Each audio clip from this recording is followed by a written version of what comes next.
Alright, we should be live now. Thank you for checking out the VOD. I'm trying a new microphone position today, so we'll see if this works or not.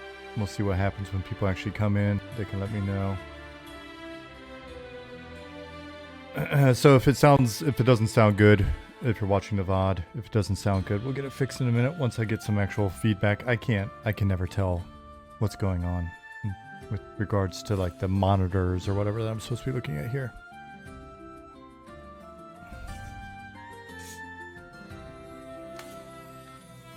We'll see if some people come in, can provide some feedback on the music levels. Make sure that's loud enough for those of you out there that want to hear the music more. I've had those comments. Speaking of comments, I don't know. Hopefully, let me turn this down a little bit. It seems like it might be a little high. Squats, Rogar, Swanee, what's going on? How's the music relative to voice? This song's kind of a bit louder.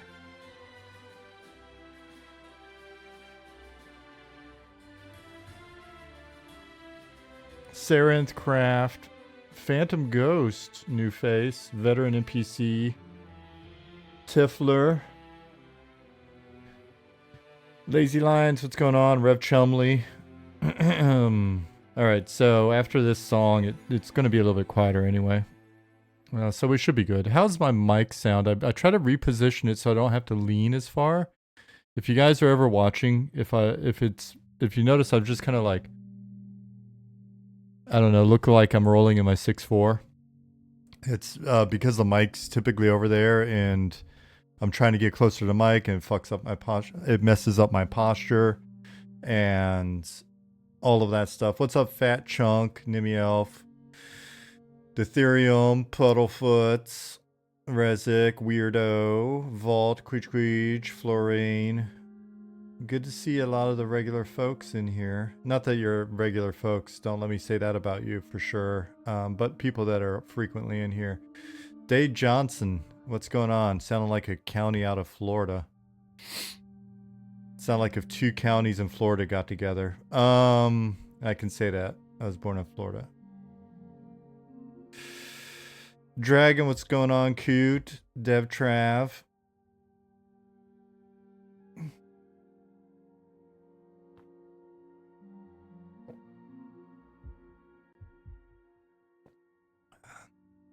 Bad News Brian said, good day, Malish. Milady. Florida man makes MMO. Yeah, it shines through, doesn't it?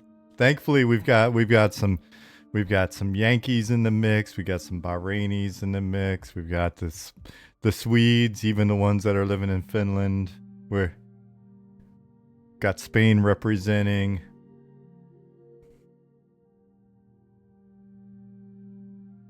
I'm drinking my kombucha. It's for my health. According to my wife, it's good for pooping. Red 6, what's going on? V Gates. Canucks. We have a lot of Canucks. What's up, Eric? We've got a decent representation from future North America. From how do we say that properly? Our future states.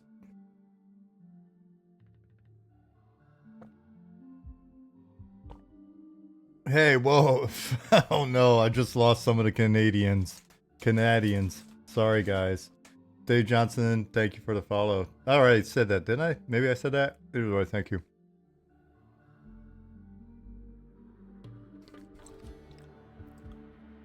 Greetings from Sweden. Just want to say how impressed I am of the work you guys are doing. Can't wait for EA. It's Hoods, thank you. Taka. Shena.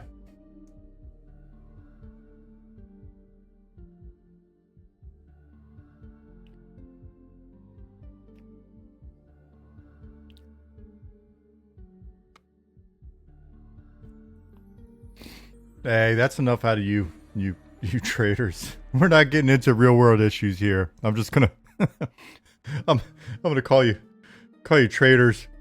Sing proud to be American and then not let you talk about anything real world related per the rules of chat. That seems fair.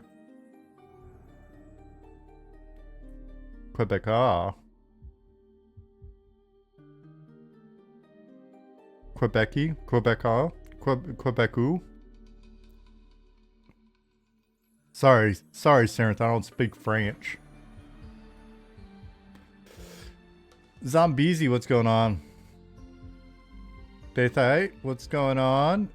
I hope pre-Christmas things went well. Yeah, we had a nice evening, guys. I'm gonna be honest with you. It's two different things combined. There are some times for sure, and I know you've seen it with regards to like the the stream schedule, like where I'm just like, it's not happening tonight. Part of that is stuff does pop up, like trying to align my schedule with my wife's schedule. I was bummed. We had bought her mother was in town over the weekend, and we had bought like a little Christmas tree at the store, and it was still like bagged up, and it sat there until like Tuesday. I was like, babe, we need to do this, and the only alignment on schedule was like Wednesday evening for us to like unbag it and get it up and get the lights up and unpack our annual stuff, nativity scene and all that stuff. And so it was just like, you know what, I was so tired and we wanted to get that done, so it's like perfect day to slack. So I apologize. Like, I flake out a bunch on the streams, but it's like I wake up at 5:30 in the morning. I'm old. I am believe it or not, I don't want to complain because it's an amazing thing that we have the opportunity to do here, and I know there are other people on the team that like go out, work real jobs, and then have to juggle family and working on the game and stuff. So I'm absolutely not trying to complain. I'm just telling you the reality of my energy levels. There are some days where I've been up since 5:30. Maybe I didn't get a chance to take like a nap. The stream starts at about 8 p.m.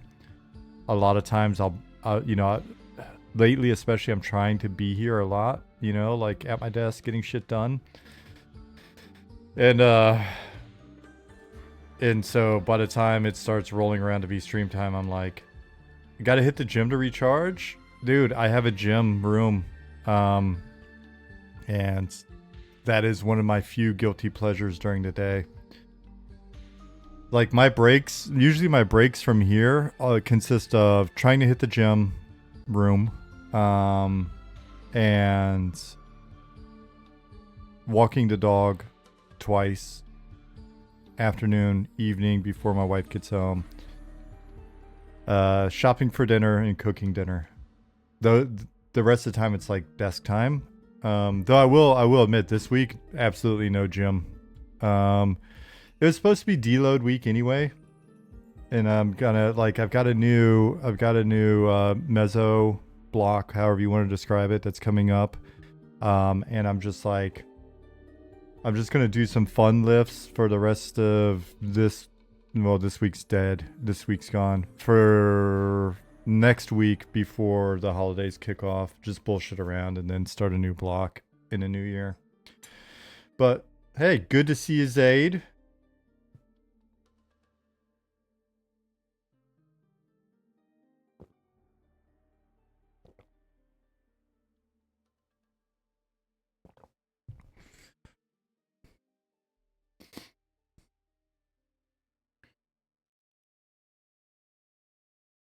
If working out's a guilty pleasure, I don't think I want to share mine. Hey, whatever floats your boat.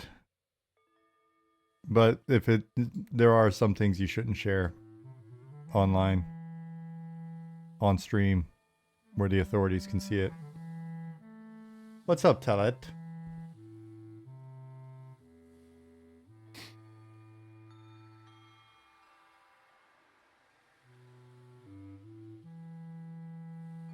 All right, that's good timing. I need to work in the scene anyways instead of in the zone, so server shutting down. It's good timing. I just wanted to check a couple of things I had messed with in terms of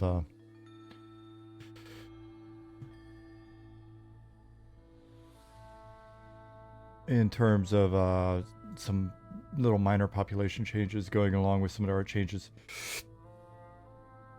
Bad news, Brian.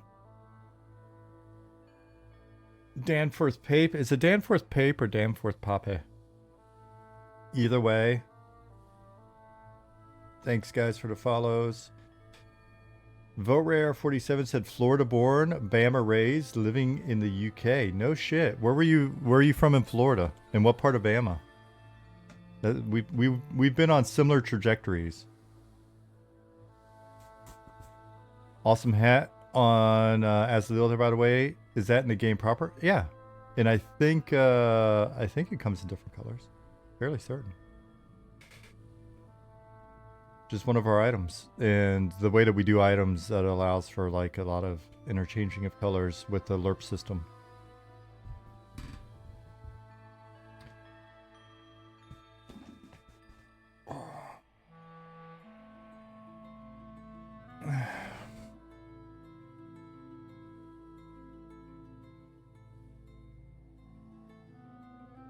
Zaid was like, you gotta hit the gym. I got self-conscious. I'm like, am I looking fat?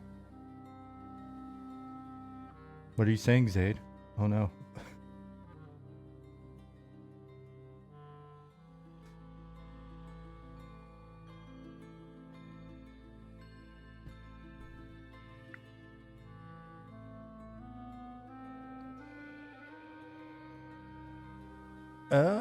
Energy level for me is crucial. Bill said it's important to check thyroid and labs. If I'm lagging RL, it could be hereditary. Dude, I get so much lab. Like, that's one of our guilty that's our other guilty pleasure, getting lab work done, Bill. If it's starting to sound like bullshit, maybe it is.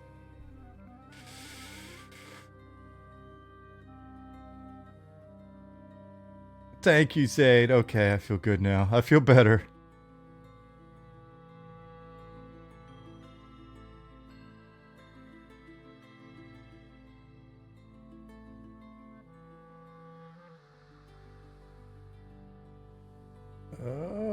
Danforth said, I've never had to say my name out loud, so I don't know.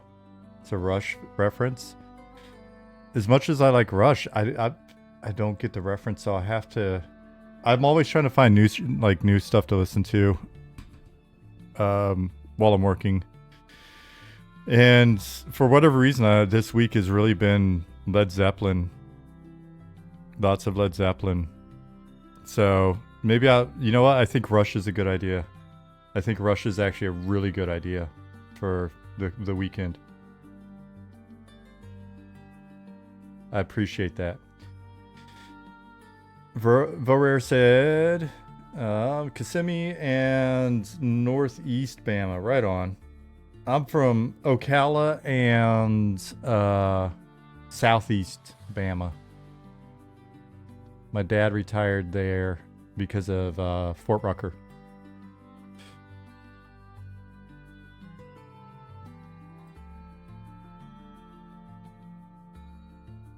The Tragically Hip. Is that a band? I immediately thought hip to be square. Did I upgrade my camera? Crispier than last time? No. I'm just crispier this time, I think. I am not as souped up today. I am not a soup sandwich. What's up, Hashpipe? Coheed's been in your workflow, album this week.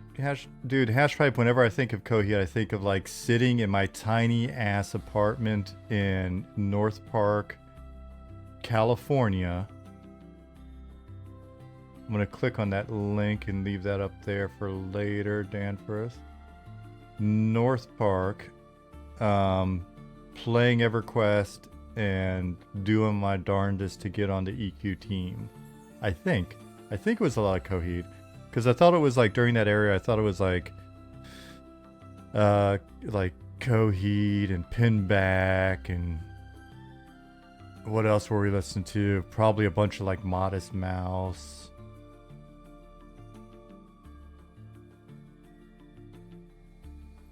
All right, so let me get into the zone.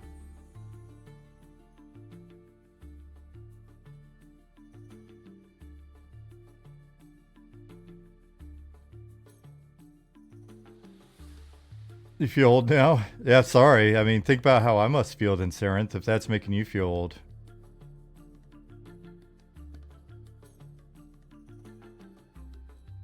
And so one more, and then we'll get off the topic of guilty pleasures and fitness. I've been thinking about it a lot, and I might as well just share with you because I don't really have anybody else to talk to. The only people I talk to all day are people in Slack, unless if there's a huddle, I get to hear a human voice. And then once or twice a week, I chat with you guys. And that's not like a woe is me thing. It's just, it's so busy. And like I said, I go to the store, I come home, I walk my dog, I mostly work. My focus is just like, we're always, you know, it's like Discord, Slack, getting shit done. And, hey, Pipes. And yeah, my other big guilty pleasure that I'm looking forward to. Once we go live, once we go into early access, and hopefully we have enough subscribers that we're no longer paying the costs. You know, we don't have huge costs, monthly costs. We spend about, I don't know what, like $2-3 grand a month out of pocket on services and this and that. But once we have enough subs to cover that and it's no longer coming out of pocket, then I'm going to take that money that it has been going towards the project, and I want to finally go back. I found a jiu-jitsu gym here that's seems like I want to check it out. I probably won't be going back to the other one, but I want to check this one out. And I think I'm just going to sign up for privates, do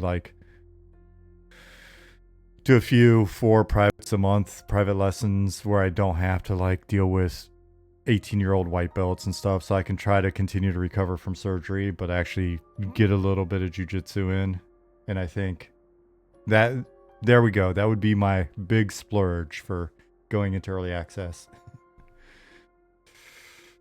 And that would be awesome. I think if my life basically stays about the same as it is right now, schedule-wise, work-wise, and all of that stuff, family-wise, I've got a great setup, great life, great wife. If I can just get back and do a little bit of training, maybe do a little bit of stand-up as part of that, little kicking and punching. Man. So those are my big stretch goal. Steve said, let's train MMA together. If you were in the area, I'd be down, dude.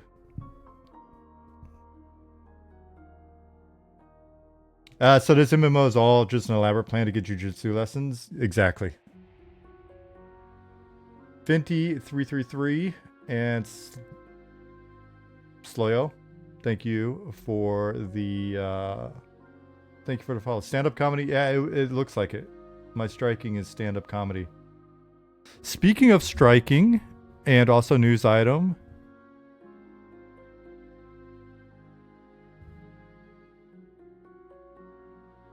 The Muay Thai peon out there has a top 100 list of MMOs, I think. Isn't it 100 or I thought it was 100. Just did like a top 100 list. We got a nice little mention in there. It was super quick, but it was a really nice little mention. It was you can tell he cares. He knows about Eminem. He was like, it was something along the lines of the wording. Maybe we'll have to go look it up. It was like a lot of people are excited about this one. I was like, we'll take it. That's cool. I like that. And it's cool. And anytime I see like a new peon video, I'm excited for him. It seems like the move to Thailand and that whole situation, it's been years now, right? But he's ripped. He's wearing like the Fairtex t-shirts and stuff in videos. You know, he's over there training, eating good, living healthy. That's awesome. It's good to see. Seems like he's a happy dude now. After years of watching those videos and then seeing that, I should probably actually get the zone going. I think that's awesome.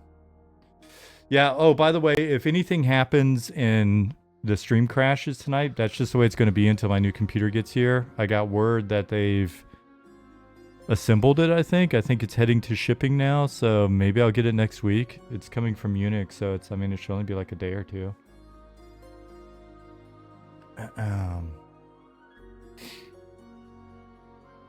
You think EA is going to pop off? I bet you guys get absolutely run over with people on EA. I hope not. I hope we get casually It'd be nice if it was just like a slow roar. That would be cool. Wouldn't argue with that. It'd be cool if like you guys trickle in casually over the course of maybe like 2 months.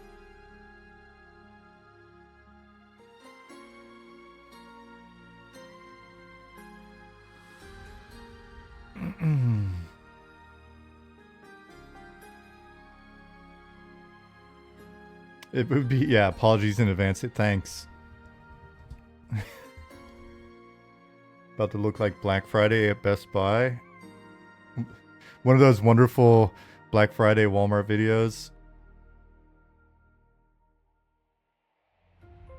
Let's hope it doesn't attract the wrong audience. Listen. I think it's too late for that.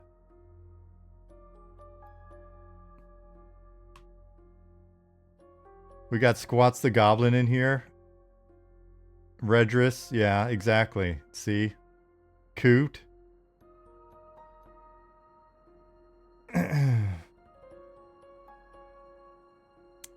No tons of folks who aren't touching Eminem till EA, so it's possible. Yeah, there's no telling what's going to happen.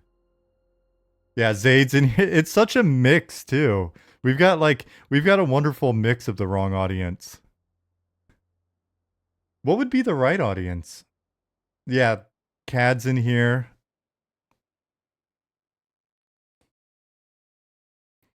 Cad's busy wiping boogers all over a dungeon right now. I'm not going to spoil it beyond that, but that's his thing apparently.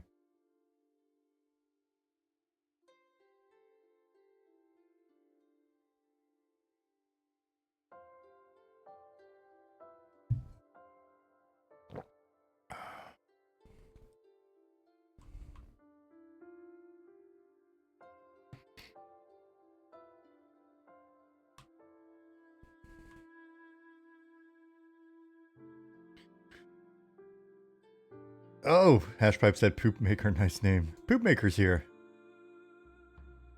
Hey, Pooper.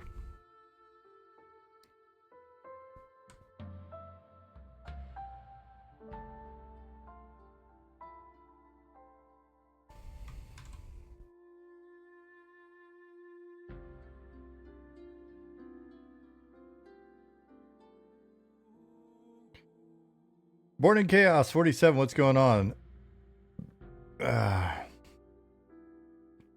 What am I up to today? Probably a lot more chatting. Working as usual. What's up, Dead Poets? What I'm gonna pretend to sort of kind of do and then like fix off camera is move a bunch of crystals around. Take this guy, kill this decal. These decals worry me, but we'll see. But essentially going to take this area where we just kind of play some stuff nice and artistically, and we're going to go through and we're going to continue to build like more lanes. So this becomes a bit more maze-like down here, and then we're going to change the population up. And then it's going to be scarier with little sub-POI or two in here as well.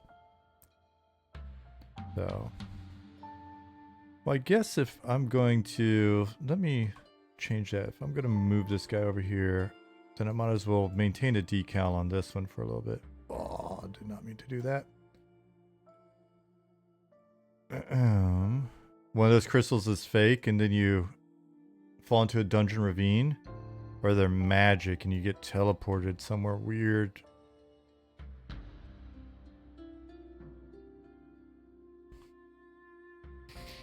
Or they're hollow. They really are hollow, though. We've upgraded from rocks to crystals. Yeah, it's that time of year. I'm treating myself.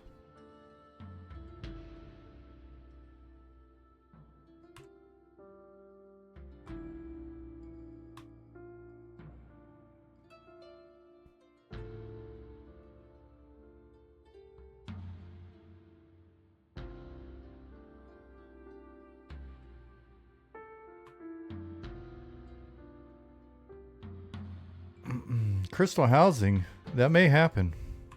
Curious to see over time how our housing kind of shapes up and plays out. Been doing a little bit of work, but not enough on the design side of that. Supposed to get more of that done this week.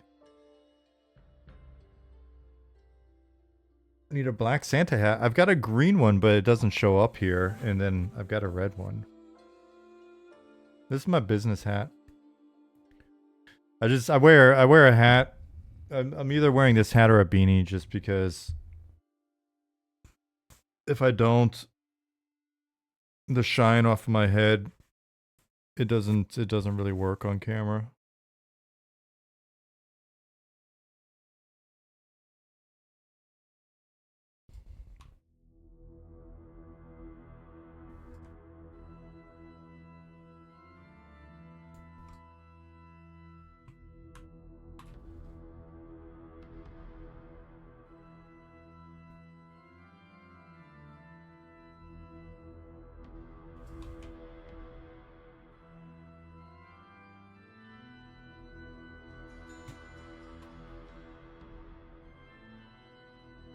You know what's fun though? The actual PvP that happens inside PvP discussion daily. You guys are ridiculous in that channel.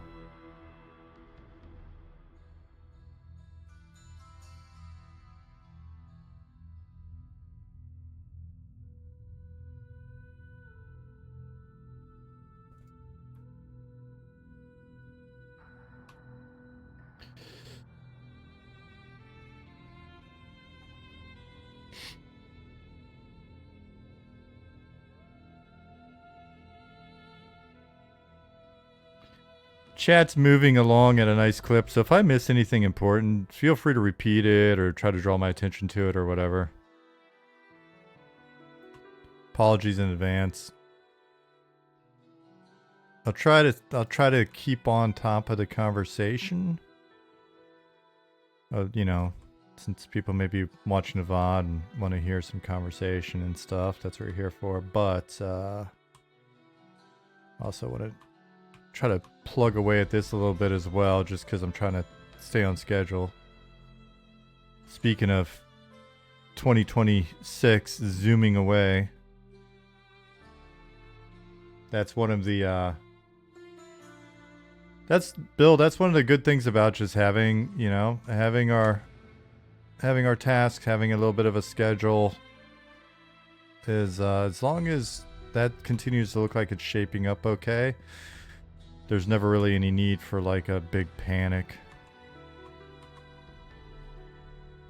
Speaking of which, this weekend I'll continue working with the guys to talk about some dates.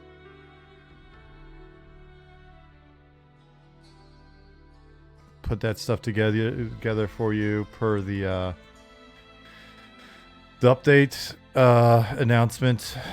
But you know, basically the order is come up with what feels like a good structure for the plan with the partners, bounce that off the team, see what we forgot, and then get that pulled together, make it actionable, and then update you guys.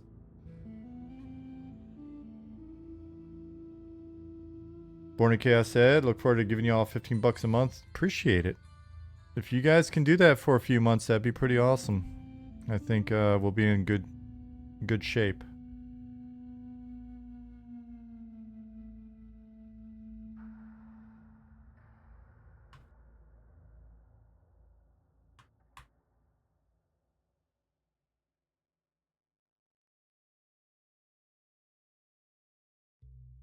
That my like annual sub during year 2 seems like one of those things that I would be, personally speaking, more comfortable with like year 2, but annual sub straight out the gate I think is a recipe for like weird girlfriend issues, right?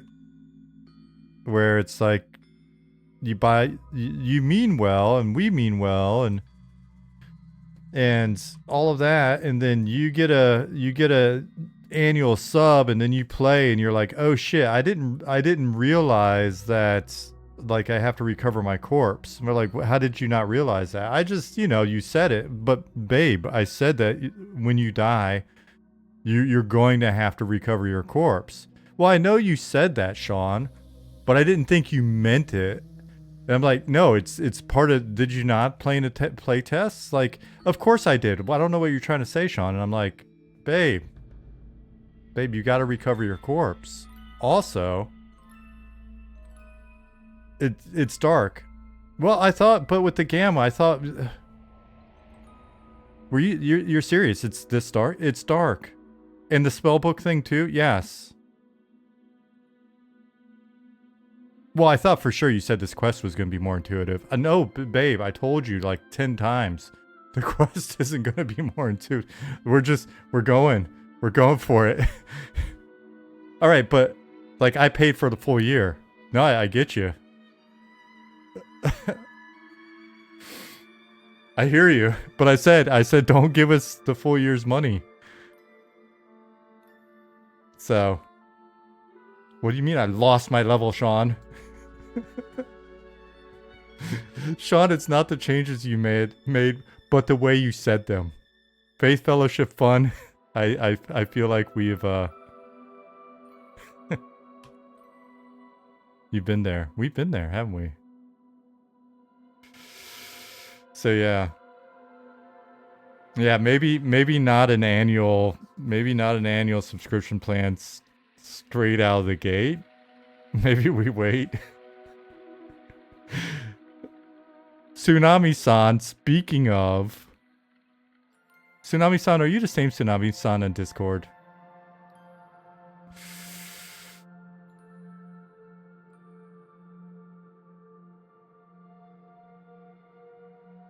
Sounds like trauma response.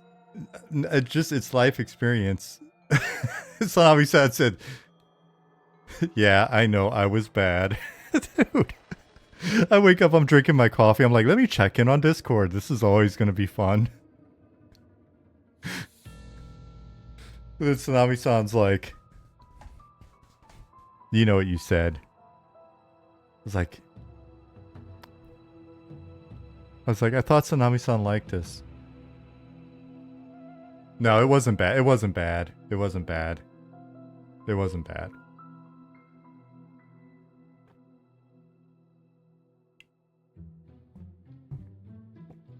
When I respond like that, I'm never, okay, I'm not going to say that. I'm rarely like aggravated or whatever. I'm usually just like busting balls. I'm like, oh. Smart ass response. But not like a mean way. Like because, I mean, we see each other on stream, every stream, right? So it's never like a, do you purposely twist the cap in a way that it's always attached? No, this is actually a German innovation. It's one of the few things they've innovated in the last 15 years. The cap doesn't come off. Other countries have AI and internet, and the Germans, they've made a cap that doesn't come off to save the environment, I think. And if you're German, you know it's true. So we have fax machines and flippy caps. Neek104 said, finally catching you on stream. Are there plans to change the rogue stealth in a way where you can see your character in third person, similar to the WoW rogue? Feels like I'm being punished for not being able to see my character. Well, you're not being punished. So we're back on the theme. When we do stuff like that, often it's not meant to punish you. You weren't bad. We don't think you're a bad rogue. And the person doing the punishing in this case is a heavy rogue enjoyer. I think it's either, I don't know. Actually, I don't know that it was like that it's intentional. It may not be intentional. We might have an issue for it. Let me check our GitHub issues real quick. Let me try to do this the right way and actually just look into the issues and see what's there. Excuse me. Gosh, that wasn't good.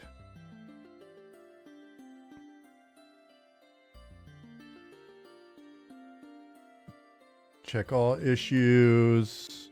Rogue. Nope.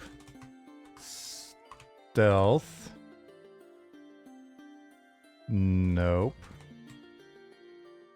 C.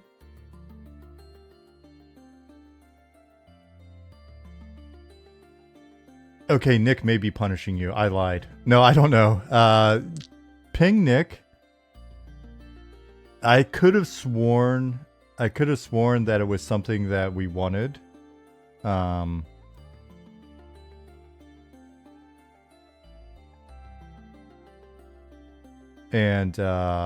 it's just not in yet. But I also you know.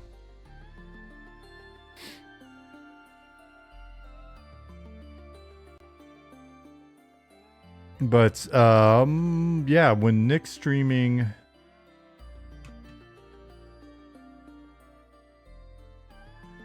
Does Rogue High not just count as Invis? Can you see him with C Invis? I honestly don't know, and I'm not embarrassed to say it.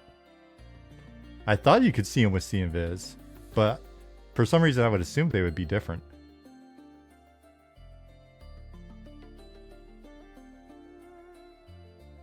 Do you know if Nick's debating item loot? Is he pretty set on it? I think when it comes to like the PvP rules, that's something we'll probably be discussing more broadly on the team, because we've got some like pretty heavy PvP enjoyers on the team. So it's I think a fair amount of that stuff is up for discussion. It's just not to make you guys feel too bad, but we're often focusing on the bulk of everything else that has to get done, and then kind of like if it comes up or we've got you know, a bee in our bonnet, then we'll be discussing like what to do with some of that stuff for the time being, at least. I try to be very political in how I said that, and hopefully it didn't come off as too bullshit of an answer. But you know what I mean. I know you know what I mean.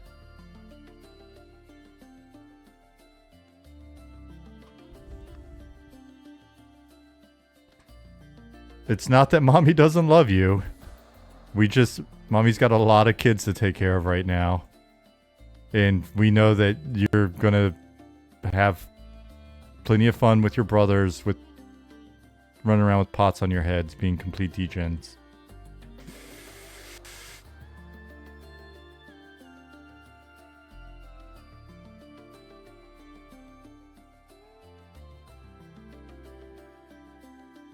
Like for an hour straight, Nick was like, this is probably controversial, then said some new changes. Well, see, that is the fun of popping into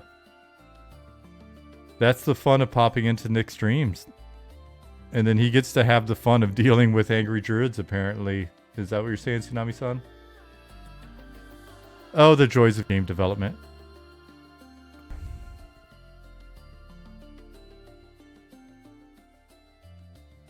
Squats, you are loved. Squats, I need to hit you up. We have a theory about who you are.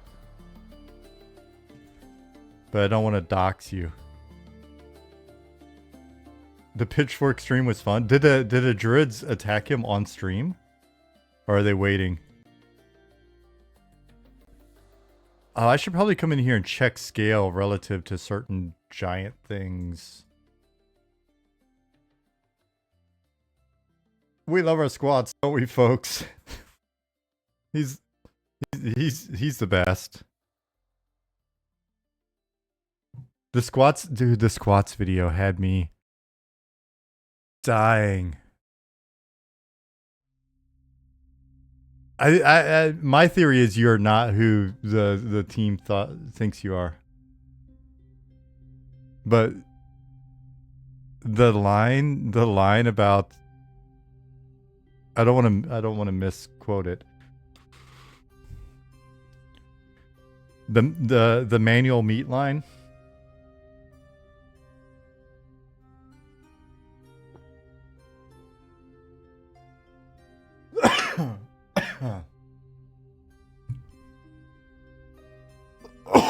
Sorry, I could have muted that. Real goblins manually crank their meat. The delivery on that line, I was not expecting it, and no bullshit, I was actually drinking water at the time, and I did have to like hold it down to get through that moment. What kind of soup am I enjoying out of that bowl? A nice, big, beautiful bowl of instant coffee. The mic's in my way, though. It's kind of awkward.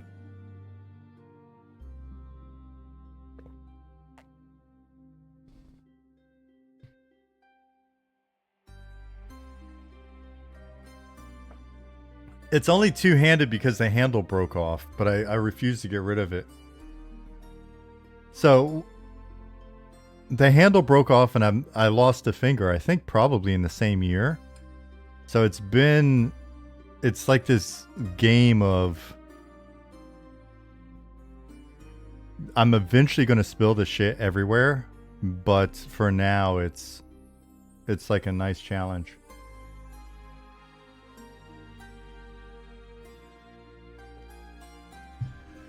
Umpak said, it was kind of fascinating watching the Game Awards and seeing how many people roast the games being revealed and thinking about the difficulty of making a new game. It is, not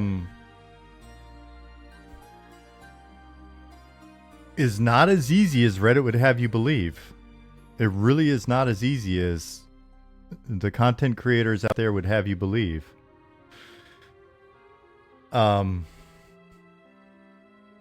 So I will say, and again, we still have to make a game that people give us money for. Once we take money from people for the game and it doesn't burst into flames and it's no longer vaporware, I guess it could still be a rug pull. I hear that every once in a while. It's a rug pull. Like we're playing the long game. I'm not sure what rug we're going to pull.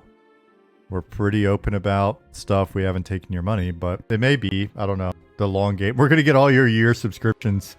It's if the only option when we go live is 1 year subscriptions, I would actually at that point, I don't want to reveal the M. Night Shyamalan ending. But when you go to sign up, and it's like every service that I seem to use with the team where they're like, "Hey, it's only $15 a month that you pay 2 years for in advance." Bibel BX or that's how we're gonna say it. Thank you for the follow. But yeah, if you go to click to sign up when we go into EA and it's only 1 year subscriptions, at that point, I would think it's okay to feel a little suspicious. Plan revealed. So anyway, yeah,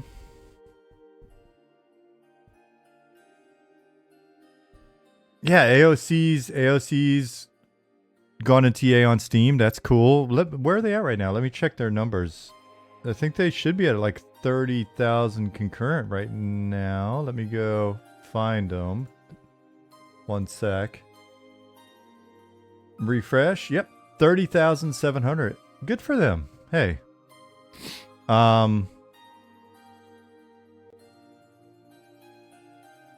That's good because, and again, remember guys, we talk about this a lot and I don't want to sound like pedantic to people that realize this, but if it's 30,000 concurrent, then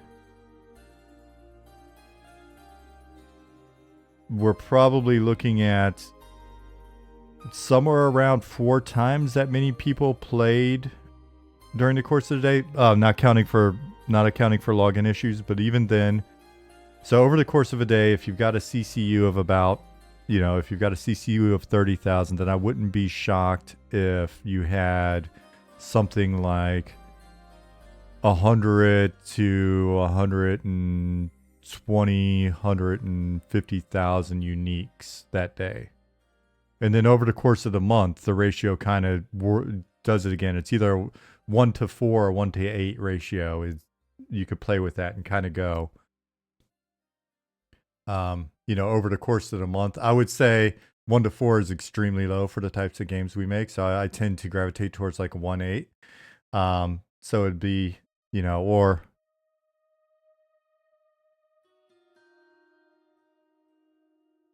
I guess it's more 116, right?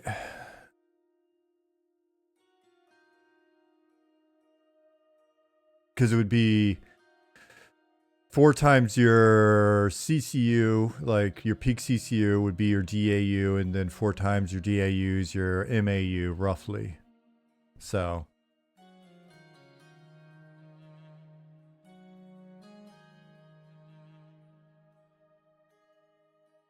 Mailing list is not new. I think last time I checked, we had like 12,000 people on the mailing list. So that's also a good sign. Because the mailing list and Discord don't completely overlap. There's a bit of a Venn diagram, but it's not huge. I think it's, last time I checked, but it was a couple years ago, it was like a 30% overlap. So that's nice. Gives us a few more people potentially interested. Yeah, people are gonna review bomb. It's fine, and people are gonna brigade comments and stuff on, like, you know, Reddit and this and that. I mean, that's just, again, back to the original point. DAU, not DMU. Bill. Daily active users versus monthly active users, and then in this case, users are your fellow gamers. Though user does sound a bit more like something illicit. At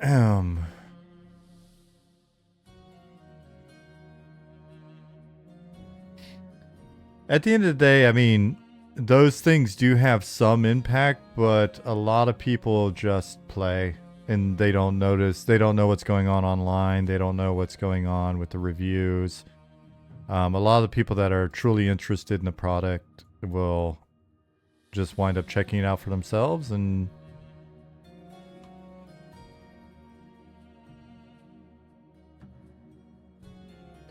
Realm Wipes is a tough one. I do agree on that one. Realm Wipe going into early access is definitely tough. It's a tough pill to swallow, but you know, I look at it like, you know, I'm stoked for them. They're out there now. I give anybody that works on a game, you know, well, I'm not gonna say that because that'd be bullshit. There are some games out there where I'm just like, why? But we really don't discuss that much here, and most of those aren't MMOs, but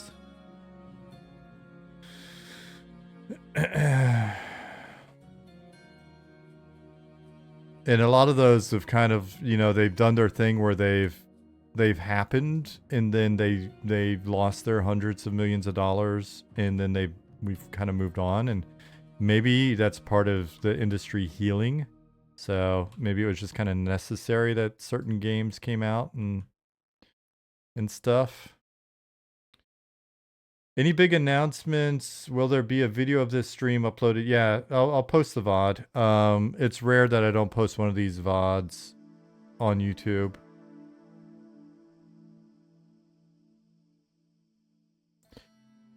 Can't wait for imminent release so I can retire from Arc Raiders. Yeah, I'm interested. Like, I'm amped for the folks at Embark. It's a Stockholm company. Here's a fun story about Embark.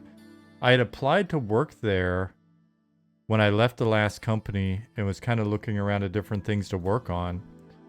I applied to work at Embark because it was in Stockholm, and I like Stockholm well enough. I didn't really know anybody there. And their HR department like got back to me pretty immediately and like, hey, we'll get right back to you. It's like, okay, cool. Never heard anything else from them. And then later, after we had talked about M&M and started working on M&M, and I was like, you know what, I think I'm just gonna do this. The lady from Embark like called back and was like, hey, got got your CV here, and it's like, you know, it'd be cool to talk to you. And I'm like, no, I'm good. But at the time they hadn't made, what was their little shooter called? Not the Arc Raiders, not the hits, the finals. Yeah, they hadn't made the finals yet, which looked cool. And you know, there was absolutely no hint of they were going to be a metaverse company. Like they were one of those companies that's going to make like a little metaverse platform before they did the finals and Arc Raiders. Crazy, you could have been a finals dev or Arc Raiders dev. I probably would have said some dumb shit that made them not make those games as good as they could be because it wasn't the right thing for me. I don't know.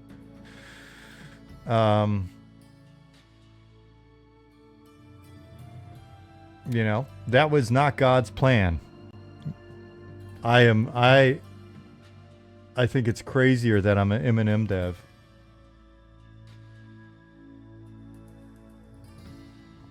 Pretty crazy project. The cool thing is, it's been nice. I've had some of my former colleagues from back in the day have reached out recently, a few folks.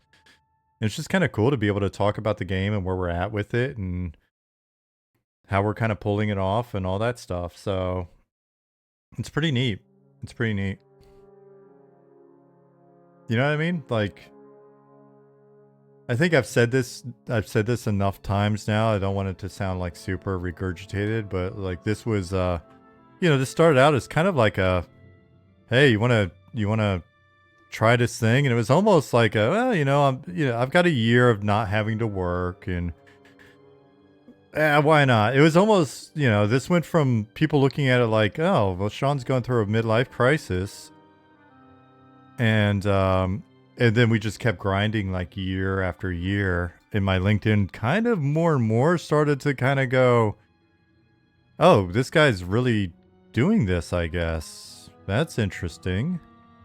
And that now it's turned into a thing where, you know, we post an update and like people that I know from the industry that I respect and stuff are you know, hitting it with a little thumbs up or a little heart or a message or something, and that's really cool. And then, like I said, some more recently, honestly, more recently, some of the people that I started out with that I respect the most in the industry, like not just saying that because you might be lurking, but like some of the people that I respect the most, you know, that I really respected coming up, or like were a mentor to me, or, you know, we worked on stuff together. Like, I've been talking to those guys lately and just like talking about stuff and like showing them our behind the scenes and, you know, like, oh, look, check out these tools that Swanee's worked on, or like, hey, check out what we've got here, or hey, look at, you know, some of the stuff that we've got in Confluence and documented and, you know, blah, blah, blah, or like, hey, here's some of the stuff that we trial and error behind the scenes, or here's a philosophy on this and that, and like, you know, having these cool conversations. And honestly, I couldn't be more proud. Now, at the end of the day, we, you know, all that ultimately matters is that enough of you feel the same way. Right? We're in a business, and this is a business. But either way, even if the business is, you know, even if everybody is correct and it's like, hey, we told you if you kept this design decision or that or whatever, that, you know, it wasn't going to work long term or whatever, I would still say that easily the proudest project, right? Like the most pride has come from this project. It used to be like getting onto the EQ team because that was surreal, but this is just like been the craziest shit that, like, because the fun part is, and you know, whatever, people can be like, we can only beat the like little indie team drum so long, I guess. But like, I mean, it's really awesome to be compared to other real games, right? Like other people with real budgets. Who just said something about like it was either a Bugatti or make this game? Dude, I don't have Bugatti money.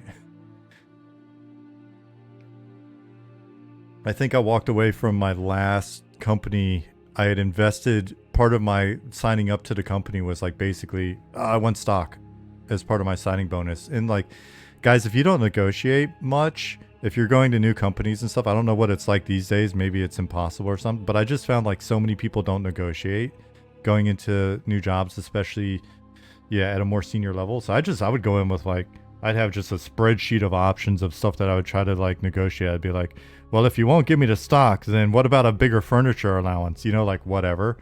And it's just from reading like books on negotiating and shit. and oddly enough, it just kind of would work. And so like, I got a signing bonus that was like stock and stuff. And then it went up a bunch while I was there. And so I was able to cash out, but like, it wasn't like an ungodly amount of money. It was, you know, I think I walked away with like cashing out like 50 grand or something, right? That's, trust me, that's not, I don't scoff at that, but it wasn't like Bugatti money. And then that was like, okay, cool, I got this. And then that just has become like M&M money. And so, you know, we post our numbers, so it's not like weird to talk about it. We'll update our numbers soon because it's the end of the year. I think we'll wind up spending like between 130 and 150,000 on the project so far total, with about, you know, between like 30 and 50 of that happening this year. And people are like, oh, it's, you know, the server costs and all this stuff. Absolutely not. Like the play tests have not been, it's just, we've got, you know, steady costs that we output and a little bit for certain things that pop up every once in a while. So, unless Ollie's really getting the math wrong, but we use our play tests to kind of like, to help us gauge, you know, our operating expenses and stuff as we go forward. So we're working from like a point of being fairly educated about like our server costs and like CDN costs and other stuff that we're going to have going in there, you know. And yeah, that's really not the part that's like been weird. So, but I know a lot of people are like, I don't know. Maybe we're missing the obvious, or maybe they're just not informed as to like the rates that you can get these days or whatever, but it's not. That would mean us kidding about Bugatti or MMO because he said something like midlife crisis. Oh, I see what you mean. Yeah, that would make sense. Well, with my money, it would be like a Miata. It wouldn't be a Bugatti. It would be like a red Miata. Genuinely surprised that you made this game for only 150K at this point. The main thing, and it can't be overstated. It can't be stated enough, and that's why, you know, if we do have the cash for it, once we go into early access, the team gets taken care of first. Even before, like, I'm like, hey, I'd want to pull any of that money back. I don't give a shit about that, honestly, and I'm not just saying it. Take care of the team first. The team has dedicated their free time, their lives to making the game happen, and that's the only reason why we could do it at that price. The team's volunteered. We've all volunteered, right? So can you tell us something about Aelvarith that isn't too spoilery? The concept art has me super amped from update 50. Feels very gothic. We're just wanting it to really hit, Doug, we're just really wanting it to hit like a variety of deep elf fantasies and tropes, right? Like we have different takes that we've loved from different deep elf, dark elf type, you know, environments in the past, and, you know, rad underdark stuff, and, you know, things that were cool in Nariak, things that you see, like we reference, there's so much beautiful, WoW stuff. There's so much cool D&D stuff. There are these things that we love from EQ. And so we're just trying to like deliver a bit on a lot of those. We're trying to tickle a lot of funny bones, if you know what I mean.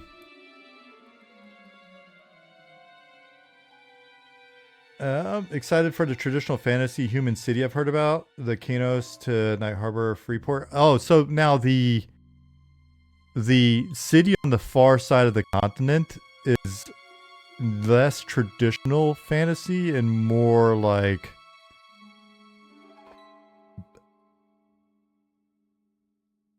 gloomy, eldritch, horror, pulpy, secret societies, kind of like. But then the human city in the middle, Terralon, is more classic fantasy, like very, very traditional high fantasy.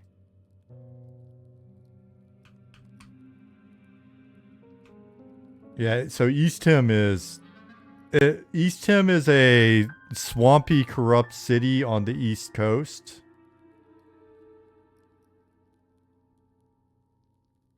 Totally not even referencing anything. And Terralon is going to be an interesting spot because it's going to have a lot of pretty traditional themes, but we may do some fun stuff mechanically there. And then the sketchy looking guys you saw animated in the update, the Mycothanes, you'll see them.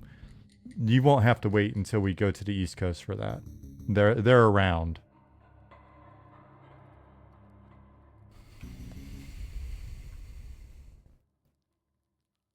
I hope there's going to be a king in the middle city. Well, if you watch the little updates, if you see the lore that people have compiled from like the splash screens, the what do they call it? Yeah, splash screens. They reference a queen.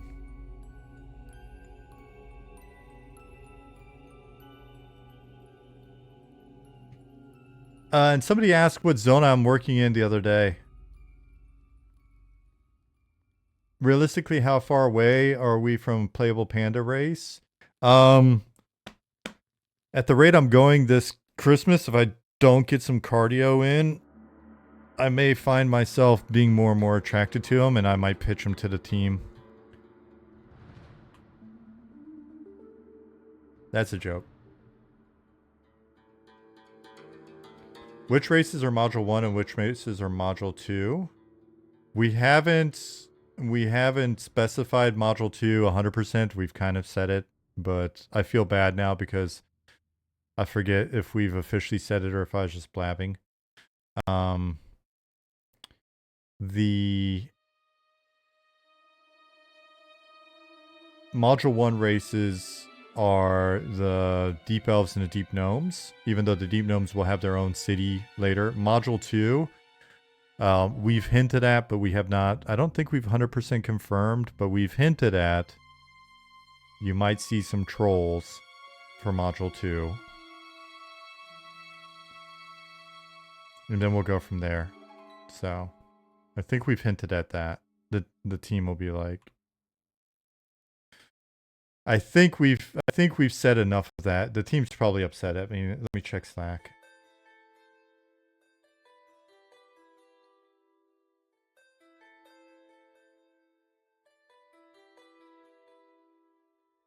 No, I'm not being yelled at yet.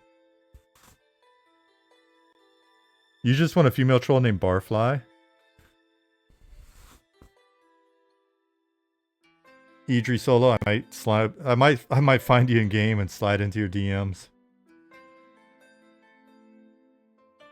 Modules are like our little cute way of doing kind of expansions / updates. They're part of your subscription, but it's like harkening back to like D&D modules or pen and paper modules, or you know what I mean, like a little booklet with adventures, that kind of thing.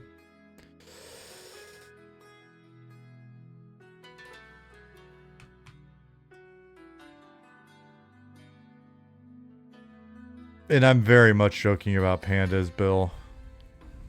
Anyway, somebody asked what zone I'm in. I'm still in Glass Flats, but I'm going back through. Some of you guys, if you've been in playtest, you might have been here before. Why are some races able to be deep and some not? It's just the lore. Certain races found themselves in certain situations and spent more time in a deep than others. And the reason why certain races are and certain races aren't or whatever, it's kind of one of those things you have to draw a line somewhere.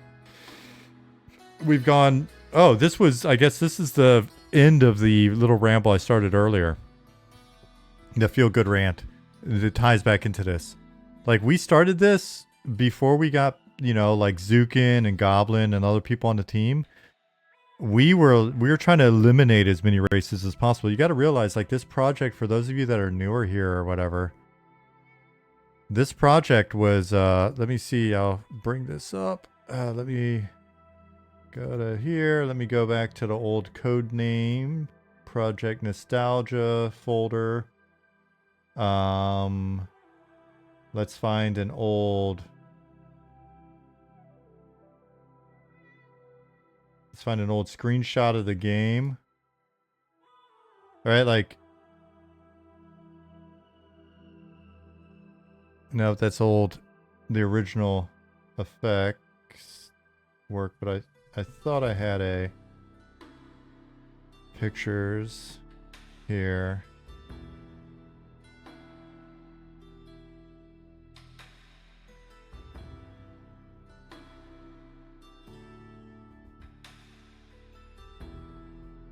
I mean, this was the game the first year. Those of you that are like newer here or whatever, like, this was the game. This was the game we thought we were making.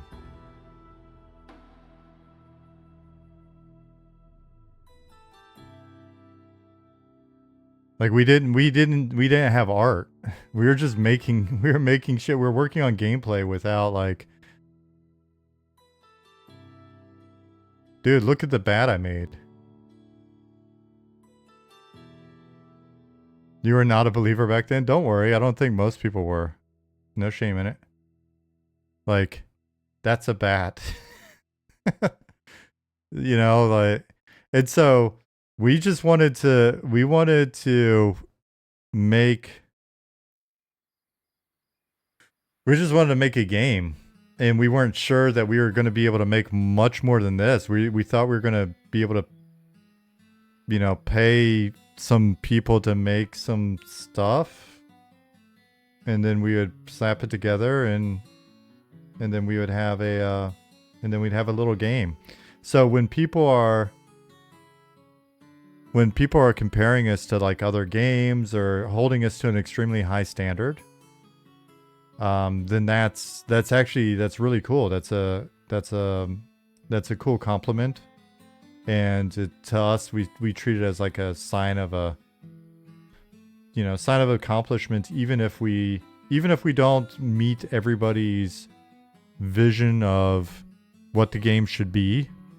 This is us, dude. We're actually grouping here and fighting as a group, you know.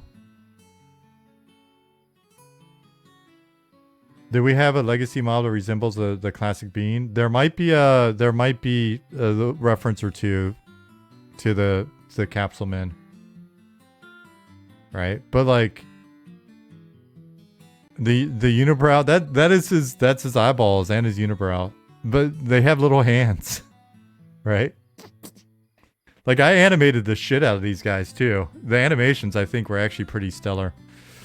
So anyways, but I just say that because it's like, I'm not trying to use that as like a cop-out whenever we talk about it. But you gotta understand, like, we had a pretty, like, dude, Among Us ripped us off, thank you. We had a pretty humble vision for what we were trying to pull off. We've tried to maintain a very strict like direction, and it's not easy. Somebody asked earlier how many people are on the team now. We're currently a 40-person team. We're a 40-person volunteer team.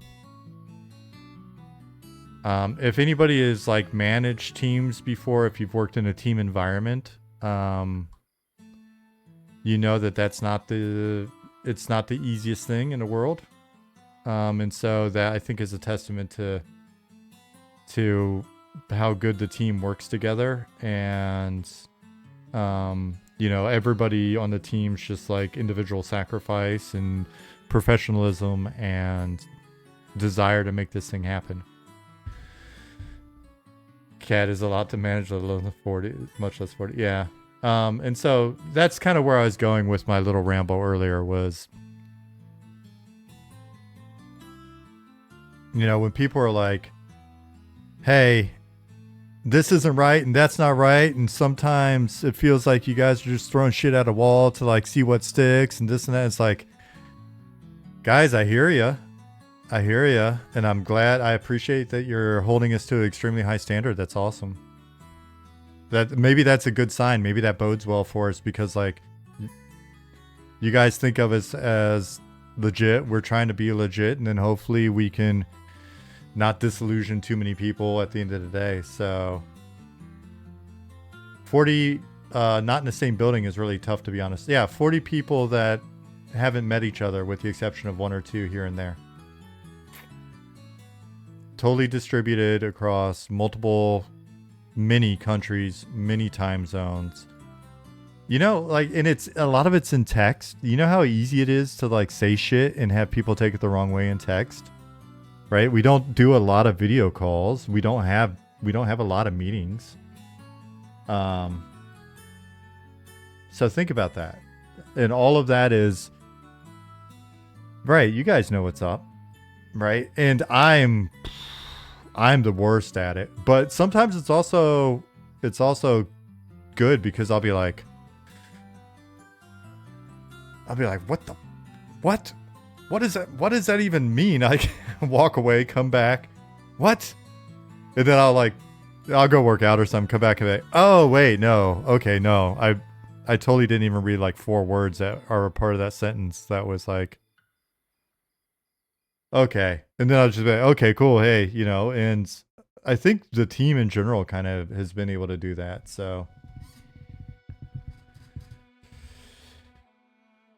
Arrow, thank you very much for that. That's a kind thing to say. Hey, Quicksana. Sitha said, I'm married, so I know. Are you married to somebody in a different time zone that you only talk to in text? Don't laugh.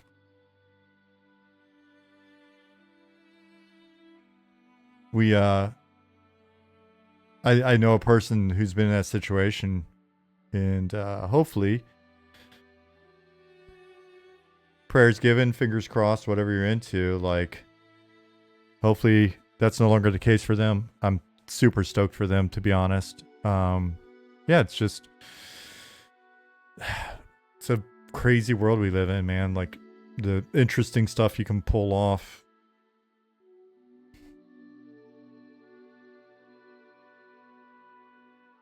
I appreciate that, Encrypt. Yeah, we try to talk to people a bit before we bring them on the team and just kind of be like, this is who we are, this is what's going on.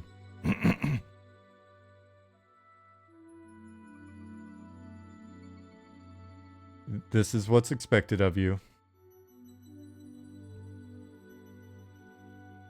Lack of meetings, probably why you guys are crank content, so how much new stuff comes out. That is something that if this works out, I do want to speak to. It can be challenging at times, right? Because, you know, we are pretty seat of your pants on a lot of stuff, which can be frustrating at times for certain people. You may be out there. I know you're listening.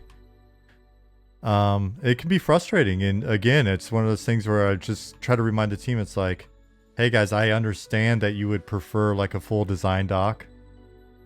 I know that you would prefer like we figured all this shit out like a year ago or 2 years ago.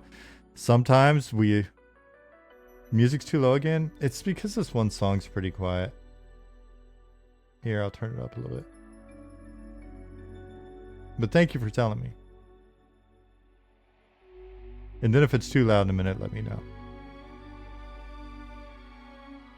Yeah, but this may be a bullshit take. We'll see. Again, like I might just really not want to spend all my days doing project management. So maybe that's why I just make up this lie and hope that we can wish it into reality. But let's say I really should be using Excalibur for this, but I got other top secret stuff on Excalibur I think that I want to show you. So and diagram may not help at all. We'll see what happens. And it may, like I said, it could be bullshit. I could just be trying to like tell a story that isn't true to keep from having to be responsible. And again, I don't know that this diagram will help. I probably shouldn't have even started a diagram because I could just explain this. But anyways, like if we basically go through the various processes that I've seen in action in the past. What's up, sweetie? Thank you for the raid. Like if we divide everything into steps, you know what? I'll come back to this if it helps. Let's just talk. If we take and we kind of do like a work back schedule, if we're doing like a work back schedule and we're breaking down all of like the discrete phases of work into steps that allow for various sort of like planning discussions or meetings. So like a kickoff for everything where we go, hey, we need to spend X amount of time kicking it off. Born in Chaos, see you. Take care. Enjoy your adult things. Hopefully that's fun stuff. So if everything that we do has to have like a kickoff meeting, potentially like some sort of a written design in advance, then we probably will also want like an approval process, right? Like, okay, this is written up, and since we're doing a lot of like thorough design or we're doing a lot of thorough concepting, if we try to figure out everything up front, we're front loading a lot of this work that will eventually happen, we think. So we front load all of that, and that's going to take X amount of time. But if you're doing a lot of thorough pre-planning of any sort, whether that be design or concepting or whatever, tech specs, then, well, if that's what you're going to be acting on, because you're saying, hey, we're taking the time to figure it all out right now, then it needs to be reviewed and iterated on. Okay, so now you need a review process. You've got a pre-planning phase, you got a review phase to ensure that that's right. You're probably going to want to iterate on that, because why have a review phase if there's no opportunity for shit to be wrong, right? So you do like a pre-planning phase, you do a review phase, then you do an iteration phase, which needs another review phase. Now this could be a day for each one of these things, or it could be whatever amount of time, but let's just say 1 day. So like we spend 1 day designing everything. We spend another day reviewing the design. We spend another day iterating on the notes from the review. We spend another day validating the review. All right, so we got 4 days there. Then we start taking action on the thing. Then we probably need to break that up into some sort of discrete phase, so we're not doing all of the work, but let's just say we do all of the work. And then at the end, because we're doing all the work, then we need to like review that and let the person doing the work know whether or not that works right. Then we need to iterate on that work, right? We have to have an official review. And then you've got to figure out who are the stakeholders to do the review. And does that require like people like me or Nick or Ollie, the partners, right? Like is Simon involved in that? Or is it the leads? And a lot of teams, they have a lot of like, leads and shit for this reason, because you want the lead to be involved in the review. Hey, babe. And so then you got to wait until they like, when are they available? And like I said, we're across like every time zone except for, far east. Nobody's in Australia or Asia or whatever, right? So So then, okay, what happens if the people that need to be a part of the review are not available that day, right? So now we got to push the review so that we've got like a 4, let's just say all together, this is, upwards of, it could be like 5 days or more. Like each phase, let's just say it's a day. And keep in mind, you got like all of this there's multiple tracks in parallel. And so when you see somebody who's like, oh, look at my work schedule. Sorry, there's a bunch of noise out there. Look at my work schedule. I'm, as a manager, I need to be in 15 meetings today. Well, it's because I'm having to be in these review processes and feedback processes and all this other shit. And like part of the planning phase, especially since we have no like managers on the team. If you're on the team, you're doing work, right? So like Ollie's doing tech work along with, with various people on the tech team. He's doing design work. He's like making sure that the server alpha server's updated. He's doing all sorts of shit, and he's got 2 other jobs and like all of this, right? So all of a sudden, that's why you've got people who are just in meetings all day, right? We have no managers on the team. If you're on the team, you're doing work. Wow, super offensive to managers. Don't know what to tell you, Dargith. And so what we wind up finding, we create like this manager class, right? And as a former middle manager and producer and blah blah blah, like I've been that, and then I get detached from the work, right? Because I'm not doing the work. And so it starts to create this layer of, then we need assistant managers to help the managers with their workload and blah, blah. And it's just, this is where this middle layer of bureaucracy starts to form. And a lot of it's because we want to have these good processes, air quotes, good processes. And all of a sudden, a thing that you could have just done, like, hey, here's the commander's, here's the commander's intent. Here's like anybody on the team, we blab behind the scenes. Hopefully we blab enough so that you as a team member know the vision, the game, the shit that we should or shouldn't be doing. And that's what we select for. Like when we bring people on the team, we're trying to look and see, hey, I think the analogy or whatever that I've heard in the past is like there's pioneers, there's settlers, and there's city planners. And so as a pioneer, it's just, you got to be willing to like fight a bear, I don't know, punch a raccoon to death, eat its fat. Like we're going to be living off the land. We may have to build like a raft out of like twigs and to cross a river. We're going to be fighting like bats and snakes and shit. And our plan is we're going west. And as we go west, we're like, we'll look and we'll go, maybe we should cross over here. Maybe we should cut through there, right?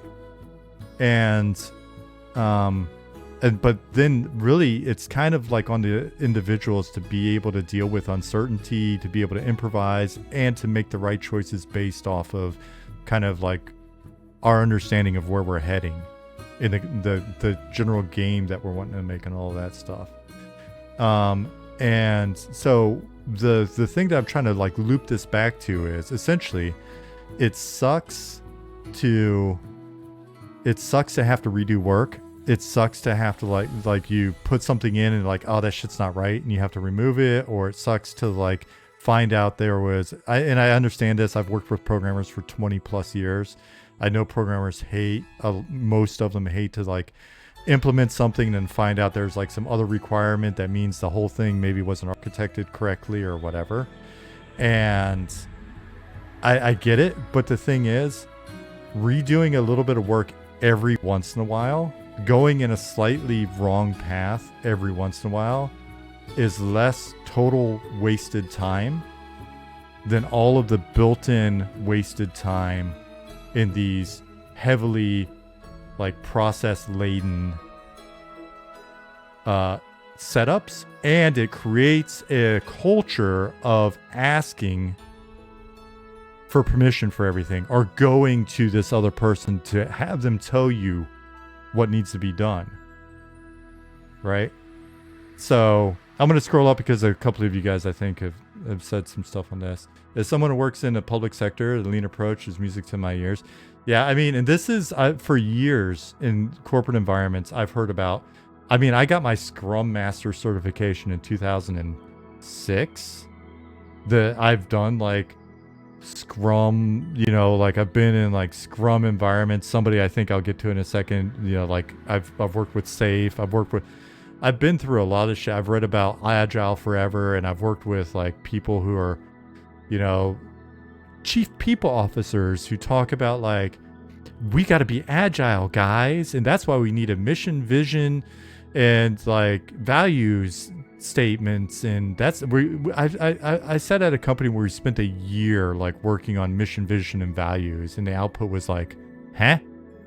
No, like vision comes from get some people together that have a shared vision. You don't have to write up a bunch of bullshit. It doesn't hurt to write it down, sure, but like, you know what? You know how you develop good like core values and a mission? Find people with the same fucking core values and mission sort of in mind. Talk about it a little bit.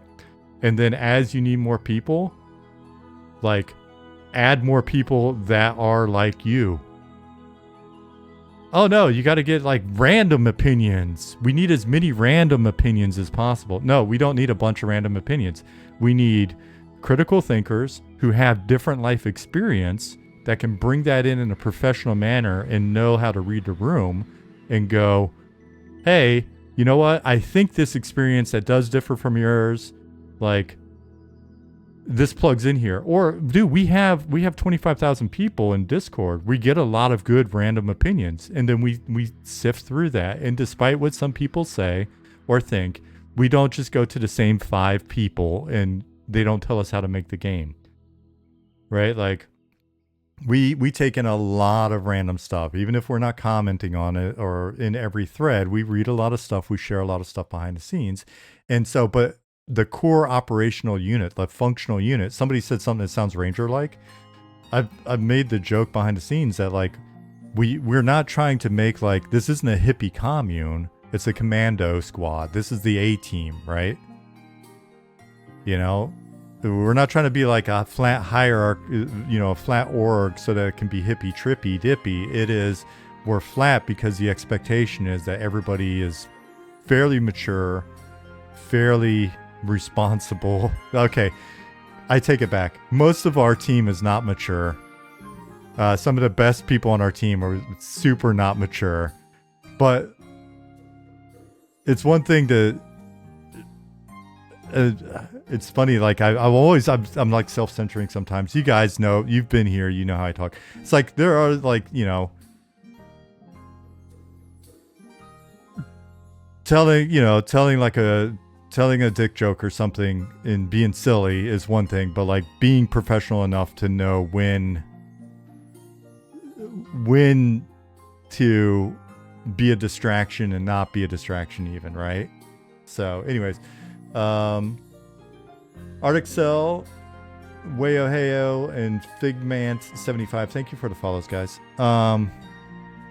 So anyway, and it's funny, I was talking to Nick about this the other day, and I have it up in one of my windows here, because I went back to it because I was just we were talking about something, and I was talking about sort of Valve and then like inspiration from back in the day. Like read an article forever ago about Valve's like Cabal process, and how they made Half-Life, and like their Cabal process was really sharp back then, and they were one of the first like cross-functional game development teams that really kind of like talked about it. And so Valve was doing this back then before, you know, you're paying $150,000 a year for agile coaches. There's a huge variable though, Sean, getting the right people on your team. Few misses can tank things. Absolutely. That is the biggest thing.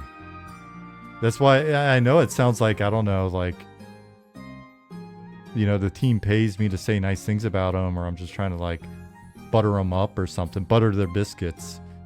but I swear I'm not. We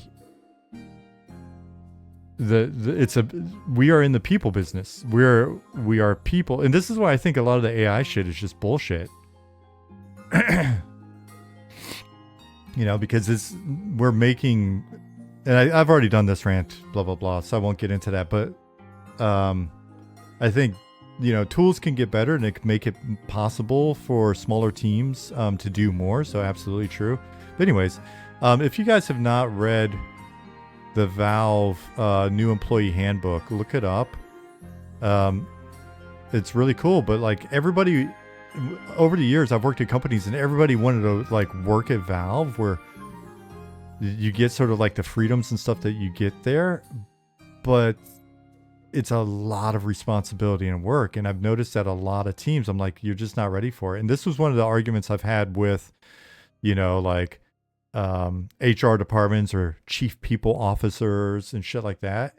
It's like, hey, if you want us to really work in this kind of manner, like if you want us to be operating at this kind of more autonomous, flatter structure where everybody's got insight into what's going on, and everybody has the opportunity to voice things and be a part of the process or whatever, we've got to fire a bunch of people, and we have to then hire the correct team for the job. And that's where it's just a no-go at a lot of places. Dargit said, I haven't seen a lean development process scale though. I'm sure that it could, I just haven't seen it. So part of it is blessing the smaller team. So if you need 300 people to create the scale of content production demanded, I doubt word of mouth could keep everyone in line. No, but I think at that point the way I would approach it, and I haven't done it successfully, so this is all bullshit. But I've thought about this a lot, because like if we have cash come in, if we have like good cash, if we don't have just like 1,000 subscribers, but say we are blessed enough to have a lot of subscribers, there'll be money. We're going to show you that the money is there, and we need to also show you what we're doing with the money, right? We said we're going to be open about it. So then you're going to be like, all right, you got all this money. Where's the rest of the game? And so I think this is where essentially, much like hiring the team, you have to find the right partner to basically take chunks of work and then work with those partners to be able to work through it. And there's certain things that you can't outsource, I don't think. And so a lot of the assembly, a lot of the core content, all of that stuff is in-house. But it's a matter of like finding the appropriate scale.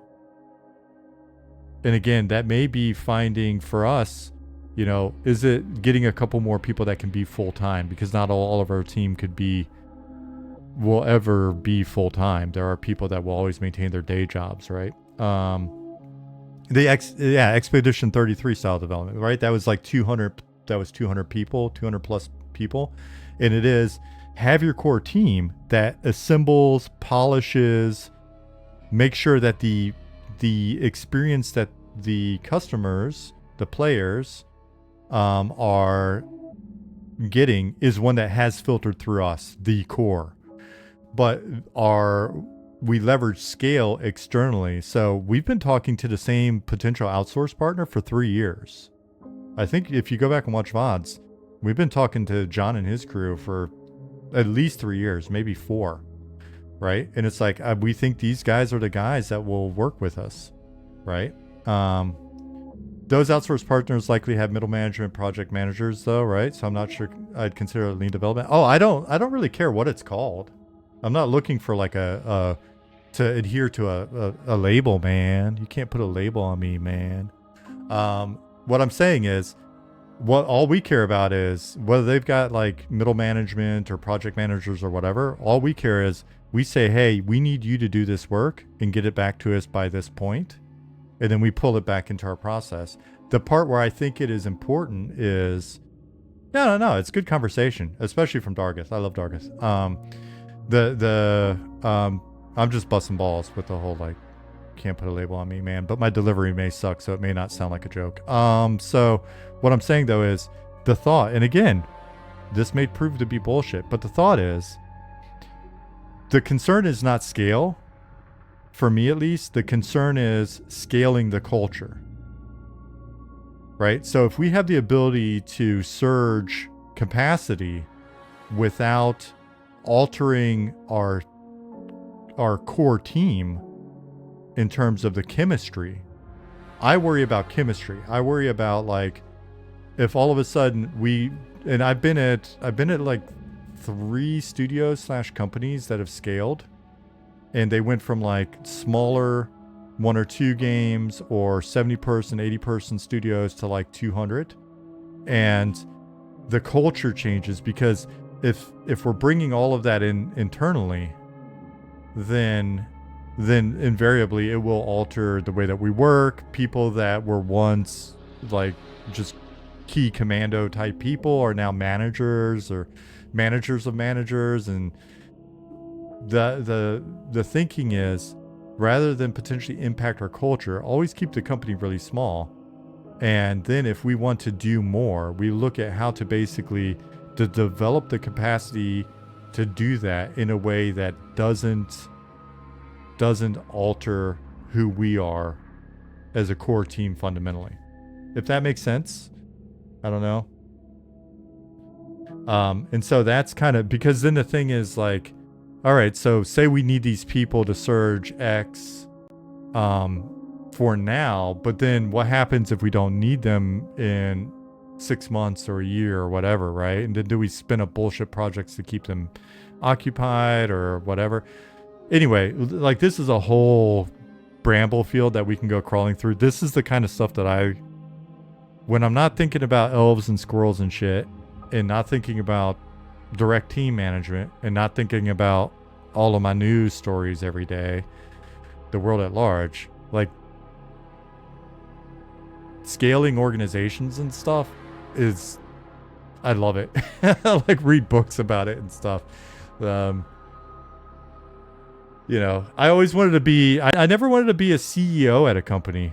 At my last company, I was the chief product officer. I didn't want to be the chief product officer. I wanted to be the COO. I just love operations. You know, the thing is, on a team like this, I think, you know, the one downside or whatever is just we wear so many hats. We're stretched super thin. And so if you work on a team and you're like, it's cool to Sean can blab about this stuff on a stream, but maybe you're not a billion % like happy with how we operate or whatever. Well, first of all, you should send me a DM, and not just sit there and stew on it. And second of all, like, yeah, I mean, I think everybody on the team, if they could just focus on one of the 3 to 12 hats that they're wearing, probably would do that another 30% better. But the expectation for us right now is that we do a lot of like, a lot of different things. You need a leather jacket so you can review at the Game Awards. Zach, are you picking on me? Are you trying to Todd Howard me?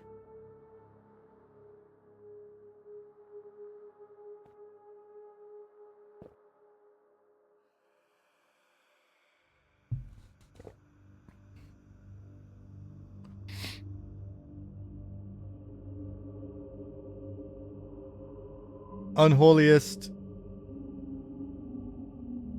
24 times the detail. Hey, listen. I promise you there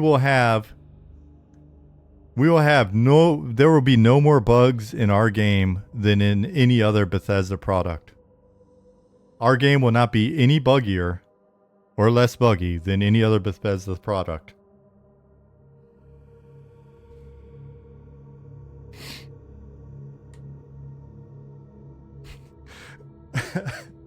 I think I bought a Vibe like in 2017, and it came with like Fallout 4. And VR was so slapped on, but that wasn't even, it was just, oh man.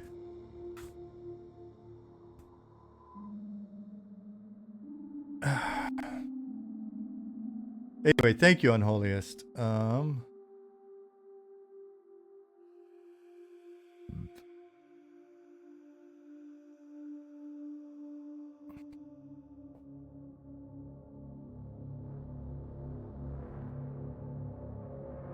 Plaid hunting jacket.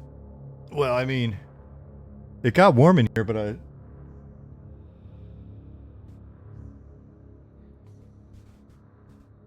Does this count?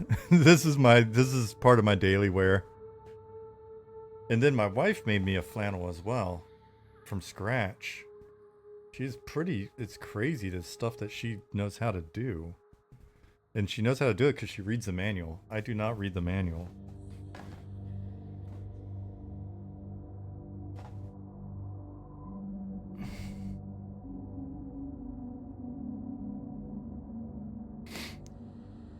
Hey, Terrell.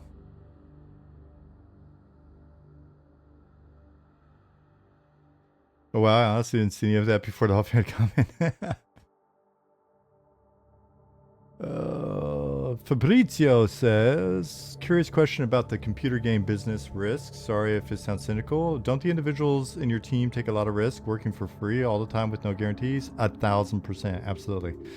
That if the game will be a massive success, you have no obligation to pay anyone.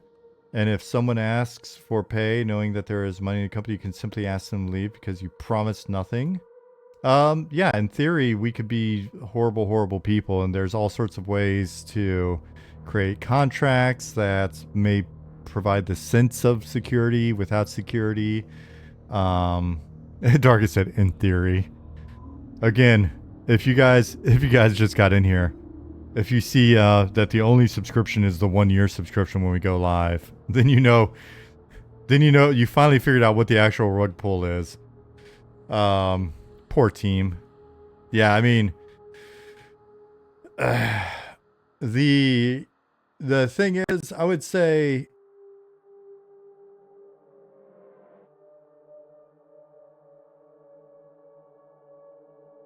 I'm scrolling back up to reread it. Yeah, I mean, we bring everybody on and we're just like, dude, the main, and it's funny because I think we don't even think in those terms. Like, the main thing is like, we would be really afraid to waste your time by not delivering, right? And so we feel like a tremendous obligation to try to make the game successful without compromising what kind of game we're trying to make. Just so that we don't waste everybody's time. Like, it would suck to waste people's time. But I think the main thing that I would point to is, say we only have a few thousand subs and it's like, it never becomes like a critical success. I would hope that that's primarily driven by the fact that we stuck to our guns on certain things and it wasn't that operationally we failed. And I would hope that everybody on the team could go from here into other projects with a lot of experience that actually benefits them really well career-wise.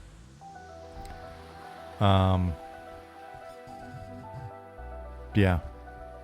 And for us, when we were setting things up, the main challenge that we had, like, we had already spent a fair amount on legal, but the main challenge that we had, because when people came on the team, they're like, how do I know that you're not going to screw us?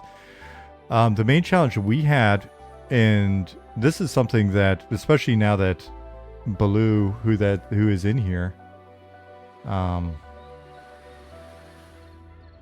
who is also not just an environmental artist, but our lawyer. Environment artist, partner, lawyer, he's a man of many hats. The main thing was like, how do we build a contract that actually protects folks legitimately from that potential that's not going to happen. You got to realize, and like anybody can say this, I don't talk about it a lot, but you know, I am of a certain worldview and belief system where I have trouble saying some things sometimes because I'm like, oh man, I don't want that to mischaracterize the truth. like lying is difficult enough. Like fucking people over is just not a thing. And so with this, the main thing that when we were looking at it, because essentially, and we've got this posted on our site here. Again, we're being open with you guys. We're being open with the team. Monsters and members. I should always just have this up. Okay. No, actually, the early access. 1 second, I'll bring this up.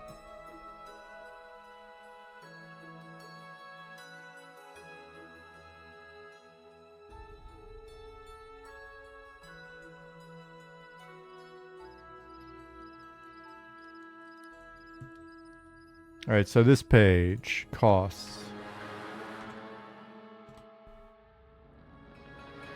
And it gets into post-launch plans and like how we're approaching things like team compensation.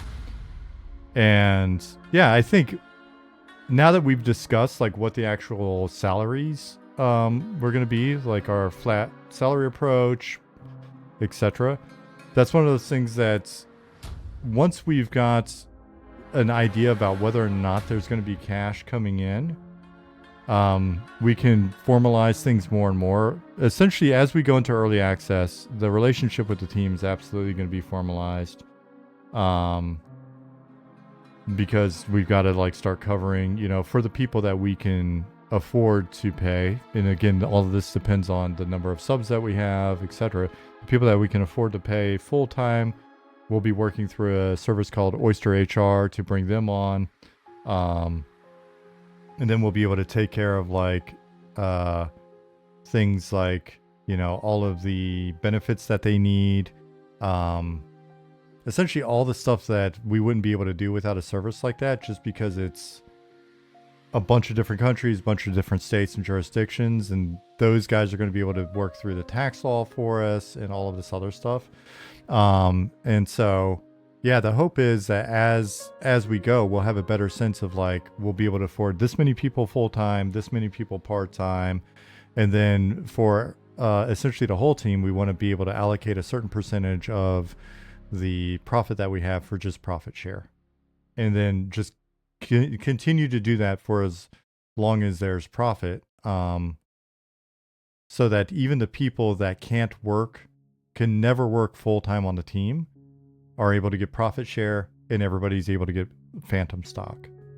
And then that is kind of like the big dream is, as revenue's coming in, and this is something we'll be posting on the website as well, is like, here's all the revenue that's coming in from the various sources. Here's where we're at in terms of our operating expenses and the various costs that we have. Here's what we've got, you know, this will be part of the operating expenses and costs, but here's what we're able to do in terms of the number of people we're able to bring on full time. Here are how many people we're able to bring on part time, because they may have a day job that they don't want to quit or can't quit, but we can still compensate them for a certain amount of their time. If they're in a situation where that kind of like is sketchy in terms of their tax situation or whatever, then hopefully we'll be able to make that up instead with something that's essentially a profit share setup. And then, yeah, we just discuss those allocations with the team as we go. We post those allocations to you guys so you can kind of see if we do really well, you know, if we're blessed enough to do really well, then hopefully if you see that we're allocating a significant amount to profit share to the team, hopefully people understand that and reflect back on these questions and like, you know, concern about like, well, how's the team going to get compensated? Yeah, in a world where we do well, then hopefully that's super obvious. And as we go, it's going to be something that once we understand the conditions better, it'll be easier and easier to formalize that more and more. But like early on, it's kind of like, how do we set up a contract to be like a phantom stock or some sort of a non-voting equity type situation for people that they don't know if the game is going to ship and we don't know if they're going to stick around. And so it's like, is it a vesting period based off of once we go live? Like, what is that vesting period? You know, what are the cliffs? Blah, blah, blah, like all this other shit. And we were like, you know what? All we can basically do for now is say, hey guys, I don't know, like, we're just kind of doing this, no promises, and we see what happens. And then, yeah, I don't know. I would hope, yeah, trust us, bro. I would hope, here's my hope actually is like, I wish there's more opportunity for things like this to actually work out, because if somebody screws their people like that, please, like, don't give them money. You know what I mean? Like, take your money, well, like, boycott them, shit talk them. Unethical businesses, you know, that's one of those things that I also think is interesting. People will talk about like this company or that company is like unethical, and then are you still giving them money? Don't. So I don't know. Muffin Chat, thank you for the follow. What else do we have here? Bart 2741 said, I like everything I've seen in alpha so far and intend to subscribe during EA. A part of what I like is the square deal for the dev team. I've heard about shenanigans. If I heard about shenanigans, I'd unsubscribe. Yeah, thank you. I would hope you do.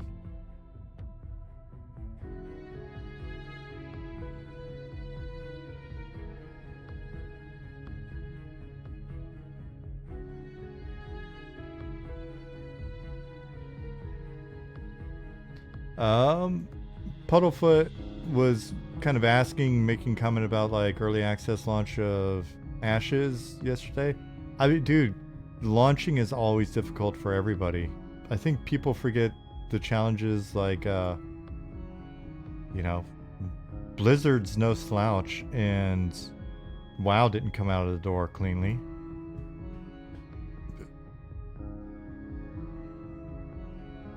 But that said, I have not kept up on all of the problems.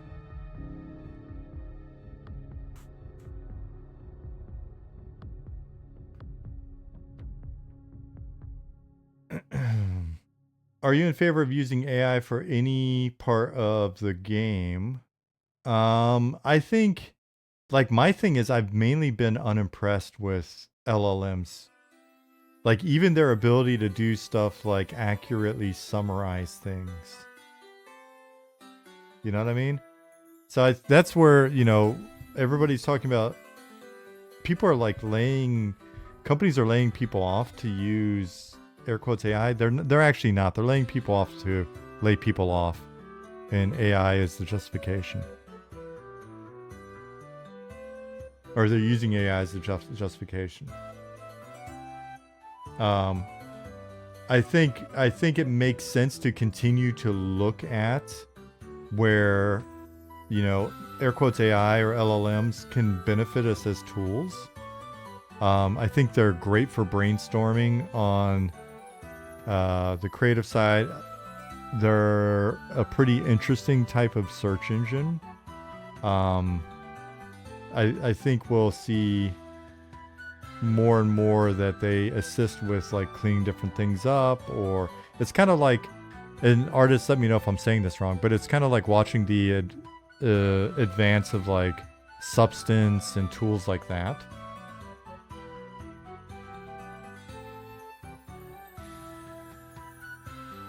I'm just waiting for an artist.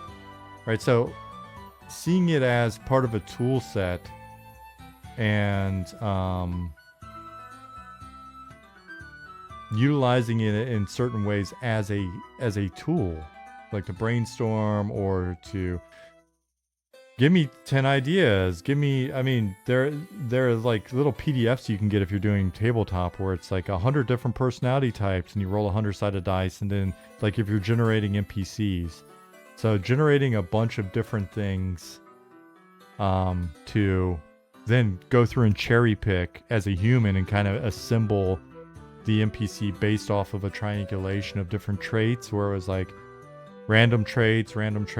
Okay, cool. I see. Yeah, but what if it was none of these things, but something that was inspired by it, right? So like using it to it's like hitting the random button. That's how we built Lost Dungeons of Norath, actually, was we developed a bunch of pieces that would fit together. I worked with Dave Neville on this, who is the environment lead. And we had a bunch of pieces, and he made like a Mel script or something in 3D Studio Max. I don't know, I'm not an artist. But he made a script in Max that would then assemble a bunch of dungeons. And it was just 2D, right? And we looked at the layouts. And so he would do like 25 at a time based on, and we would adjust the criteria. And then he'd do another 25. And then we'd look at them and we'd say, oh, okay, what about these? I would like circle, these are the coolest layouts. And then we would grab those and then we would start tweaking them by hand because we'd pick like the best 5. Right? So it was a lot of like, it was good for generating a bunch of stuff, but nothing that was generated was the final product. And I kind of see, at the moment at least, a lot of that with, the little bit of stuff that I've personally done looking at like LLMs. I love it for searching for stuff. I just don't love it for searching for stuff if I need that stuff to be accurate. I'm a little more sketched out, but like getting it to, get me in the ballpark on something, I think feels okay. So notice I've gone back to leaning towards the mic.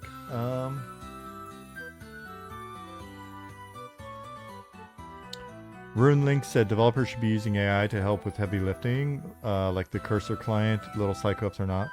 And again, I'm not a programmer, so there may be stuff out there where, there are more and more benefits, and that's really going to be Ollie and the tech guys. Sorry, I was just reading the next thing. Did I see the AI summary of Nick's stream? Yeah, it's interesting, but again, like, the other thing that I've noticed, and I've noticed this with art, even places that are maybe not admitting that they're using AI for art, and I think our artists see this as well. It's like, I'm not an artist, so I'm not as offended by AI art. I think it's great that, my wife can do can make a, little meme or something, or put together an image and it's cute. But you notice how it, like, you can spot it, right? Like,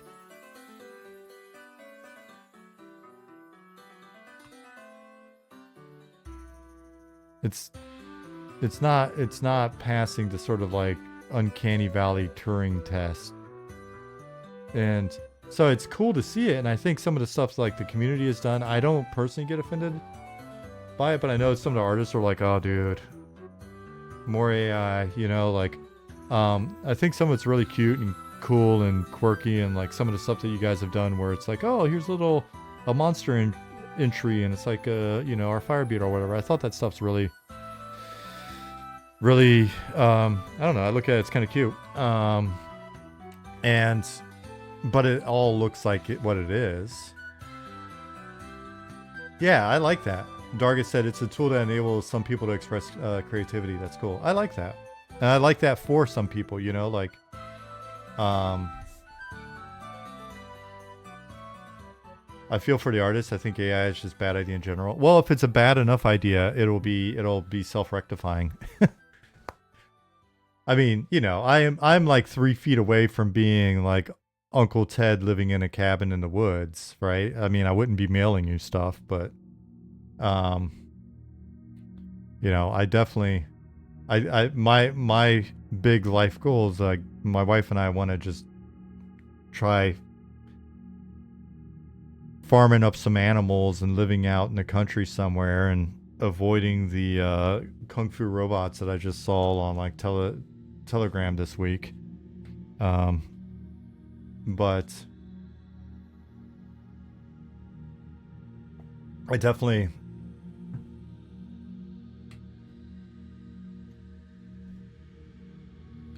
working in a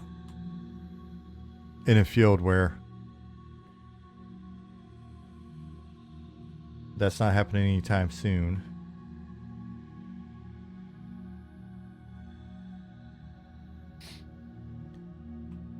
And this may sound hokey, but I also just think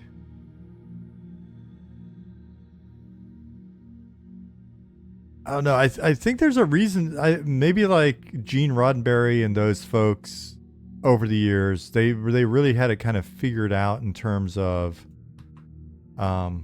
there's something, you know, and I guess it's one of those things where this makes total sense as a Christian, right? Like, and again, like I say, I don't bring that up very much on stream, but there's something about the human spirit that does not exist in these tools, and I doubt will ever exist in these tools. And they, you know, so you can either view it through like a spiritual lens, or you can view it through like a Gene Roddenberry, the human spirit sort of lens. And but isn't that the thing? That's why Kirk, you know, Captain Kirk can be such like an imperfect, like Sigma male, womanizing bad actor. Well, actually, none of those things sounded like horrible traits. Anyways, no, I'm not saying that Gene Roddenberry wasn't behind AI. What I'm saying is, if you look at like the themes within, like, the AI would be there, and AI would be exploring the universe, and AI would provide a lot of benefits. But then when the shit hits the fan and we're up against like whatever, I'm not a Star Trek expert, but the Borg, isn't the story, am I getting it wrong, that a lot of times what winds up happening is, and this is the difference between like Kirk and even Spock, who's like a badass because he's a Vulcan, but isn't it his humanity that's dipped in there? There's some humanity dipping going on with him, if I remember correctly. Isn't the humanity part of it that was always kind of like, at the end of the day, it saves the day?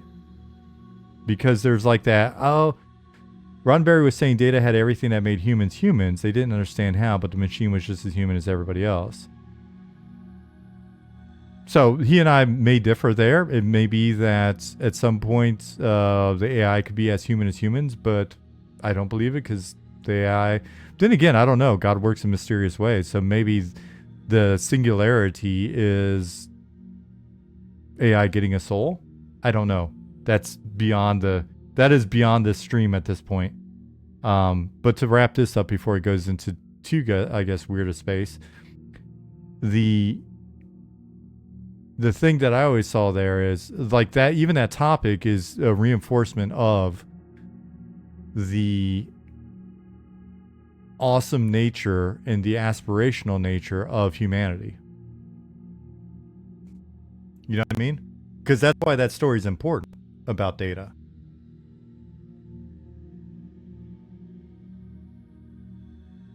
Because it's important that we understand that Data is as human as everybody else, as a story.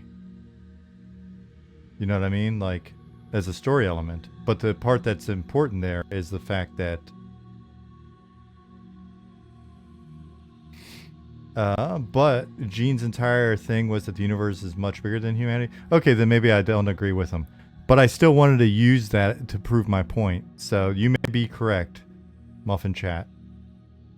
Gene Roddenberry may be a filthy heathen, but I still feel like there's probably some stuff I can latch onto to try to prove my point.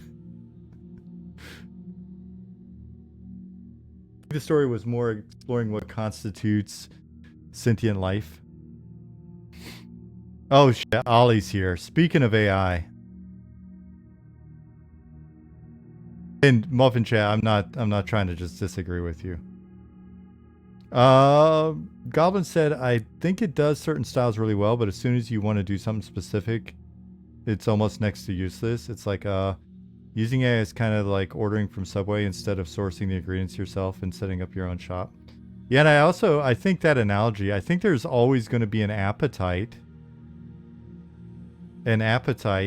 for some like handcrafted artisanal sandwiches.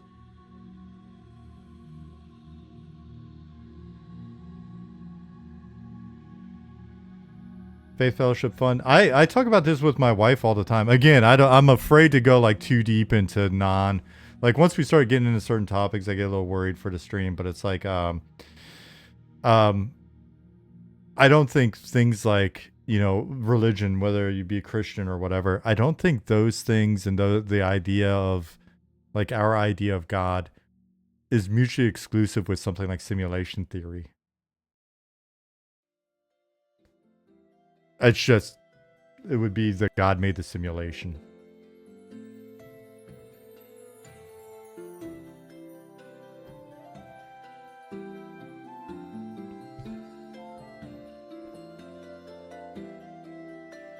Sandwich combat. Yeah, let's get it back. Let's get it back on track. Anyways, next topic.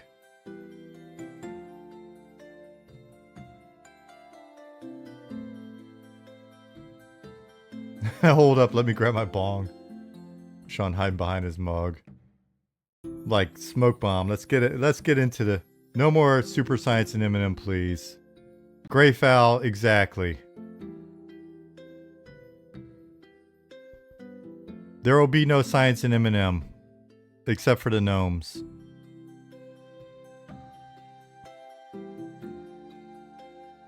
Idealistic cynic, thank you for noticing.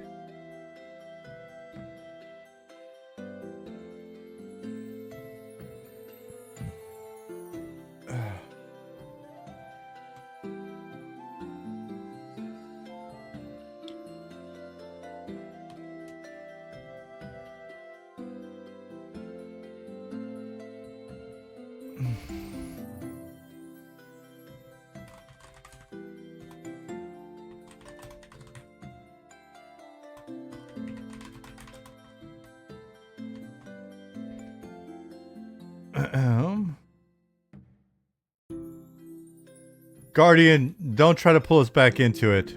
Don't try to pull us back in.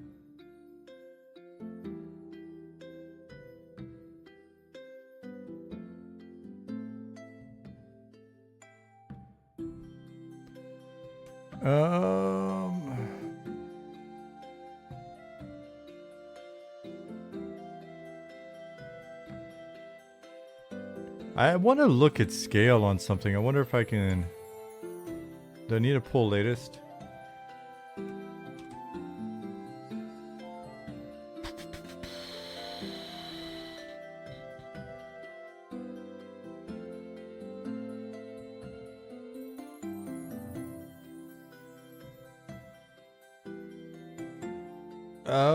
What classes do you think need the most work at this point? I honestly am not the best person to ask. But did you see that Nick's got the a different setup on the class boards?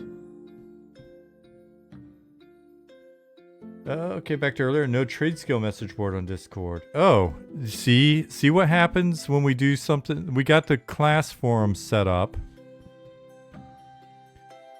We got class forums set up, and now you guys are wanting trade skill forums, huh? Is that what's going on here? I am Corvus. I am not looking for a new lit RPG recommendation yet. I just have not had time for anything lately. Just work and stuff. I don't think I'm revealing anything too crazy. Well, anyways, you guys can find them. Have you looked at the class forums?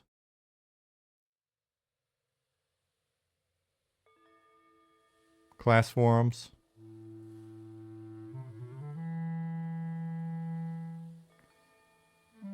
Nick got those together. That should be a lot better than what was. Dude, we were looking. We were looking at the previous setup, and it's just like I was talking to him. I was like, dude, there's 5,000 messages in this one. There's just like a channel with 5,000 messages each.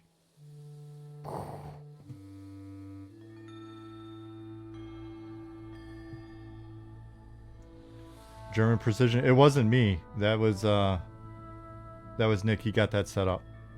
So next time you're on Nick's stream, be sure to thank him for that, because he did the work on it. And it was definitely needed. Let me see if I can grab latest.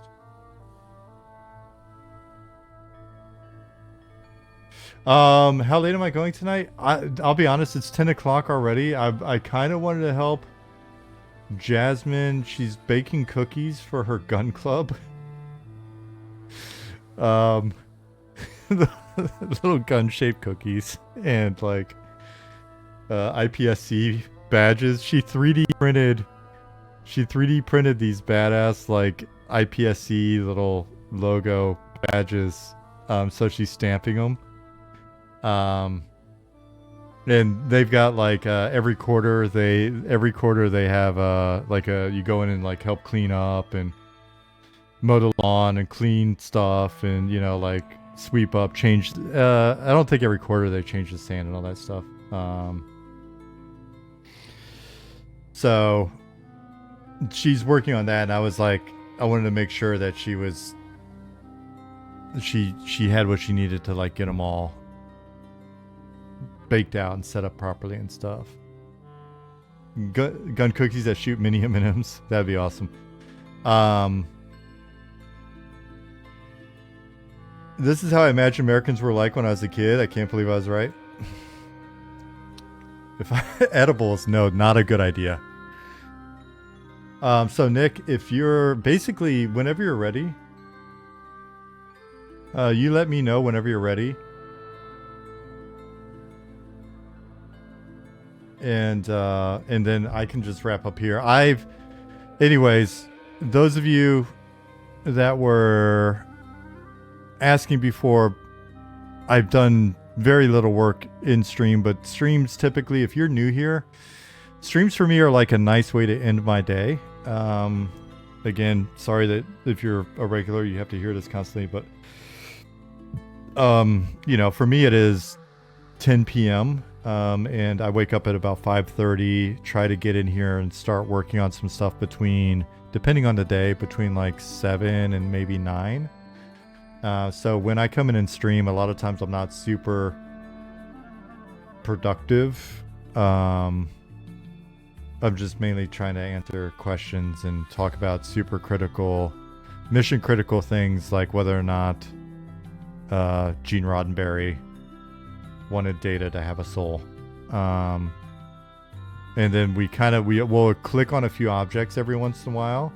I'm not leaving yet. I'm not leaving until Nick's streaming ends. When he streams,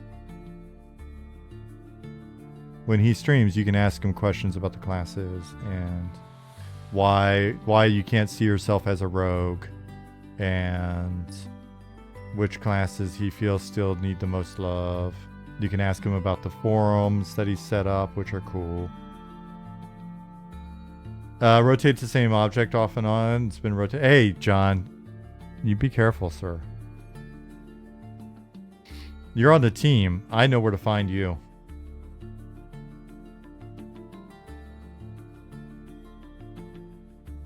You can ask him if Data has a soul. Let me know what he says. Anyways, if you weren't here for the last stream, we're coming back in. I've made some tweaks to the overall bass pop. Some of them you may like, some of them you may get upset about. I'm trying to make it so that there's a little bit more variety in the general bass pop here. Speaking of which, let me pop in. Do enchanters dream of charmed sheep? That is very good, Ollie.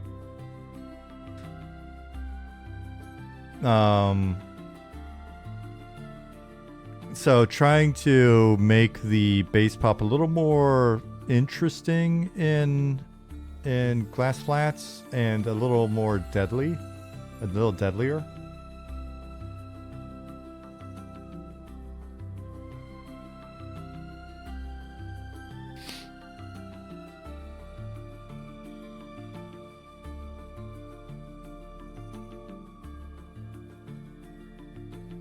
Oh, a couple other things before we get out of here.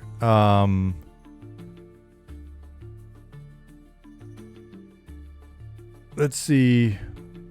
So I'm talking to a couple of the guys from Embers Adrift. We had a stream with them. I don't know, few years ago at this point, and I just caught up. Caught up with them a week or two ago, and we just talked for like a couple hours. And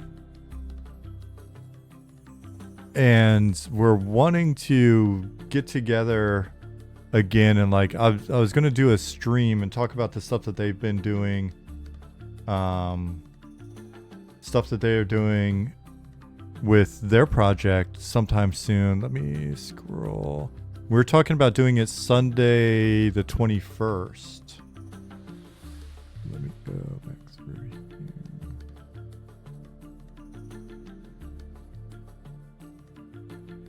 Where is that?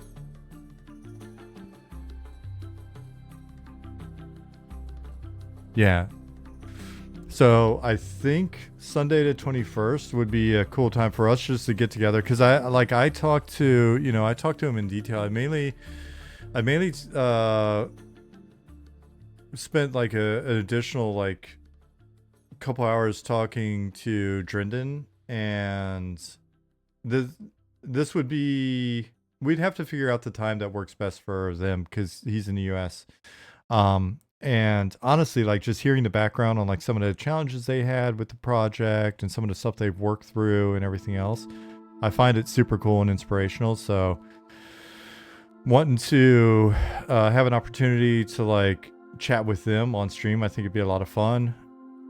And what else? What was the other thing? Oh, I just wanted to say for the, I don't think I mentioned this early in the stream, but for the VOD folks, hopefully my last VOD I posted didn't like make it seem like I was like bummed out or stressed out or anything like that, because I'm definitely not. But whatever it is, like I must have said something, because like all the comments were super. Did I seem like bummed out or something? Maybe I was just tired, because like the comments were like so nice. I checked the comments on the video because I like to like try to respond or give them a little heart or whatever you do. It's good for the algorithm. Plus I like you guys. But everybody was like being so nice. I was like, oh shit. Hopefully they didn't think I was bummed. No, it's all good. I've just, the reason why I hadn't been streaming was, like I'm waiting on the new PC to come in, and I've been worried about like more technical issues, and I was just like, and honestly, I'm not bummed, but I am definitely tired. So.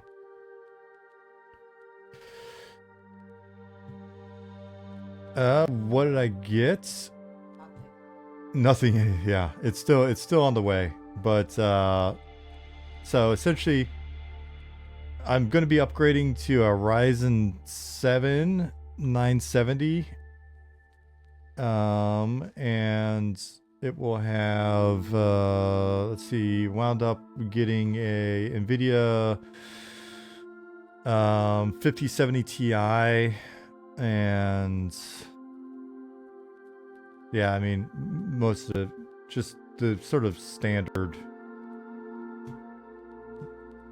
this year system versus my 2017 system that I've been running. So, but yeah, anyway, like while I'm in here, I'm going to wind up continuing to work on the points of interest. Like I've come in here and see ya, Ollie. Sleep good, buddy. Kodiak Jack, thank you for the follow. Muffin Chat, if I didn't already thank you for the follow. I've just been coming in and kind of like reworking the points of interest. Hey, what's up, Keith? I thought you said something earlier and I missed it. Sorry. And just structuring them a bit more, making it so that there's more structure to the populations that are in each of these areas. So you don't have like a lot of them were just sort of set up with random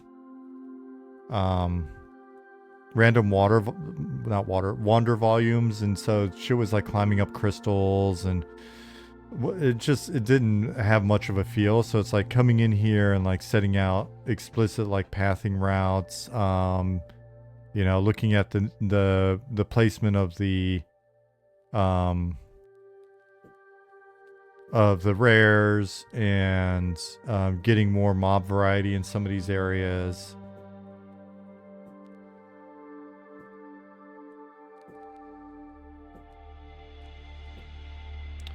Thanks, Kodiak Jack. Yeah, the only stuff I did on Velius was like backfilling some quests and oh, hey, what's up, pup?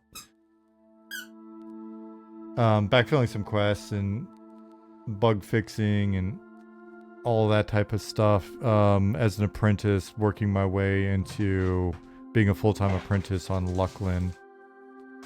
And then I got on the team after that. But yeah, so there's more mob variety. Yeah, I'm squeaking again. It's true, Quixana. All right, Nick's going to be around shortly, and then we'll pass it over to him. Oh.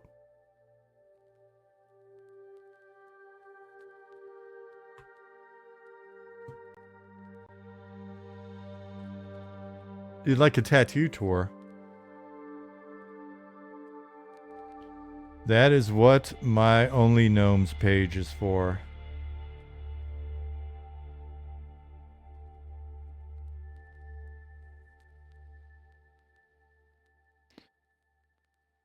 Orcs Knocker, you just gave me a damn idea.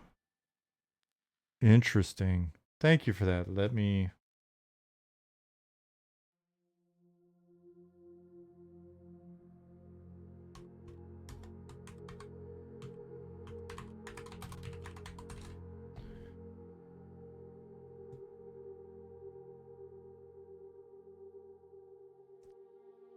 Is this going to be on Steam?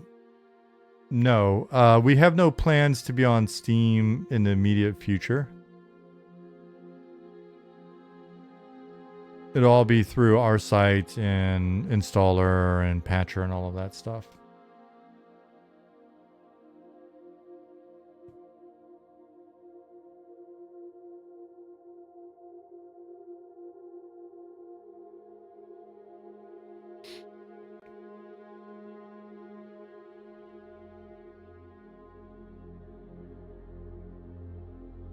You need level 37 mobs besides Ratman and Drakes and Fallen Path. Yeah, so there are more options in here.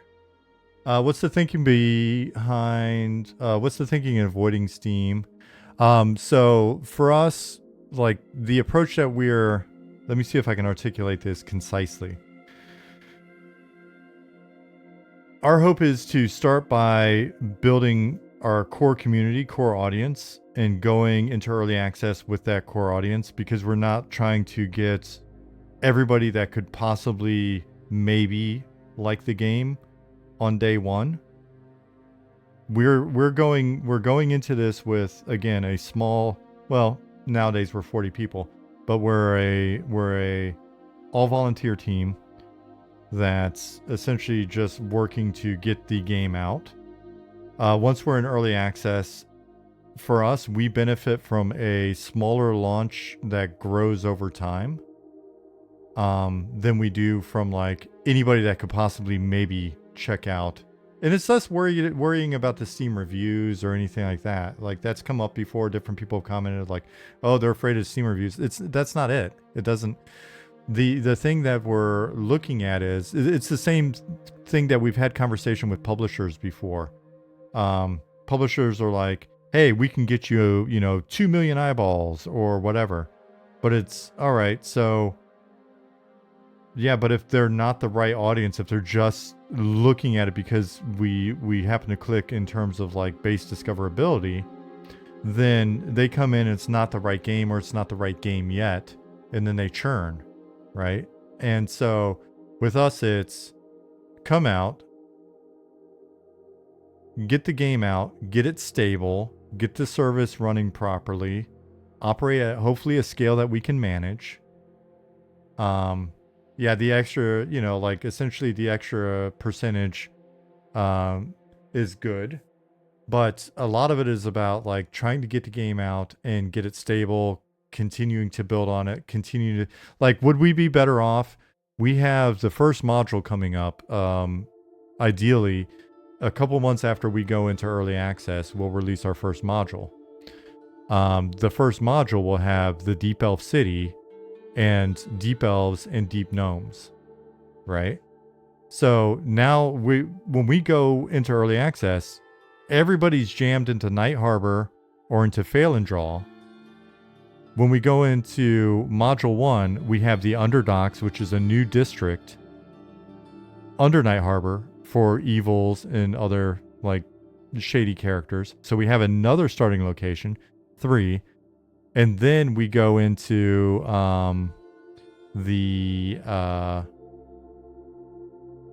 into AV, right? So the Deep Elf City. So not only do we have additional races, but we have additional starting areas, which then keep on the Borderlands first module. Exactly. So it's 10 o'clock. I'm probably explaining this for shit. But does that make sense? Like, so if we were to really want to like go on to Steam or whatever, wouldn't it would be better to do it maybe module 1 or sometimes later, right? So cool. Yeah, it's such a unique position to be in for you guys to build out a game with sustainable growth. Yeah, and we're not the only ones to do this. This is not a uncommon approach. It really isn't. I've been at companies that have basically done it this way, and it's like this may sound like a bullshit example, but if you what Tarkov, right? Tarkov just hit Steam again. It may be a bad example. I haven't been following it closely, but they were in early access beta, whatever they're calling it, for what, 2 years or something, 3 years before they went on to Steam. And so. And who knows, the same people that are criticizing us for not being on Steam, some of them are the same people criticizing us for sticking to our guns with certain design decisions. And so wouldn't it make sense that if we are wrong and we go live and everybody's like, just watch, they're going to remove that corpse run within 2 months of like going live, right? Okay, well, say you're right on that one. Then wouldn't it be better for us to do that and then be on Steam rather than go on to Steam and then do that? I don't know. I just know that I've worked at other companies. We've taken a similar approach. Especially companies that have had sustained linear growth for like 8, 9, 10 years on different projects. And over time, they work their way into like, hey, we've already saturated our core market. Let's expand beyond that and focus on discoverability, blah, blah, blah. Yeah. So anyway, that's it. Is there a possibility another playtest by the end of this month? I don't know. I know a lot of people are going to want to be taking some vacation time. You said Nick is on though now, right? There he is. Okay. Cool. All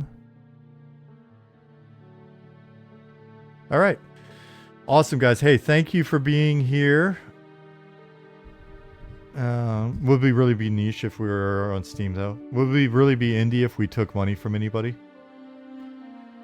All right, guys. Hey, thank you so much for being here. I hope everybody has an enjoyable weekend. We're going to raid Nick. Those of you that aren't fleeing right now, stick around. We'll raid him in 1 second. If you're watching a VOD, thanks again for all the kind comments, and thanks for watching, especially all the way up until now.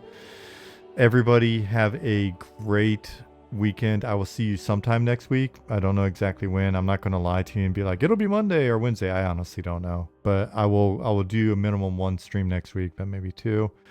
Thanks for being here. Thanks for all the fun conversation. And thanks for the follows. Fu Manchu, Turnip Veggie. Good to see you, Stable Tables. We're going to raid Nick now.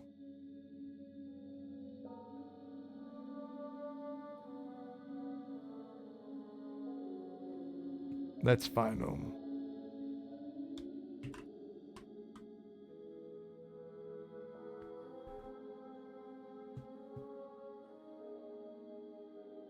Starting the raid now.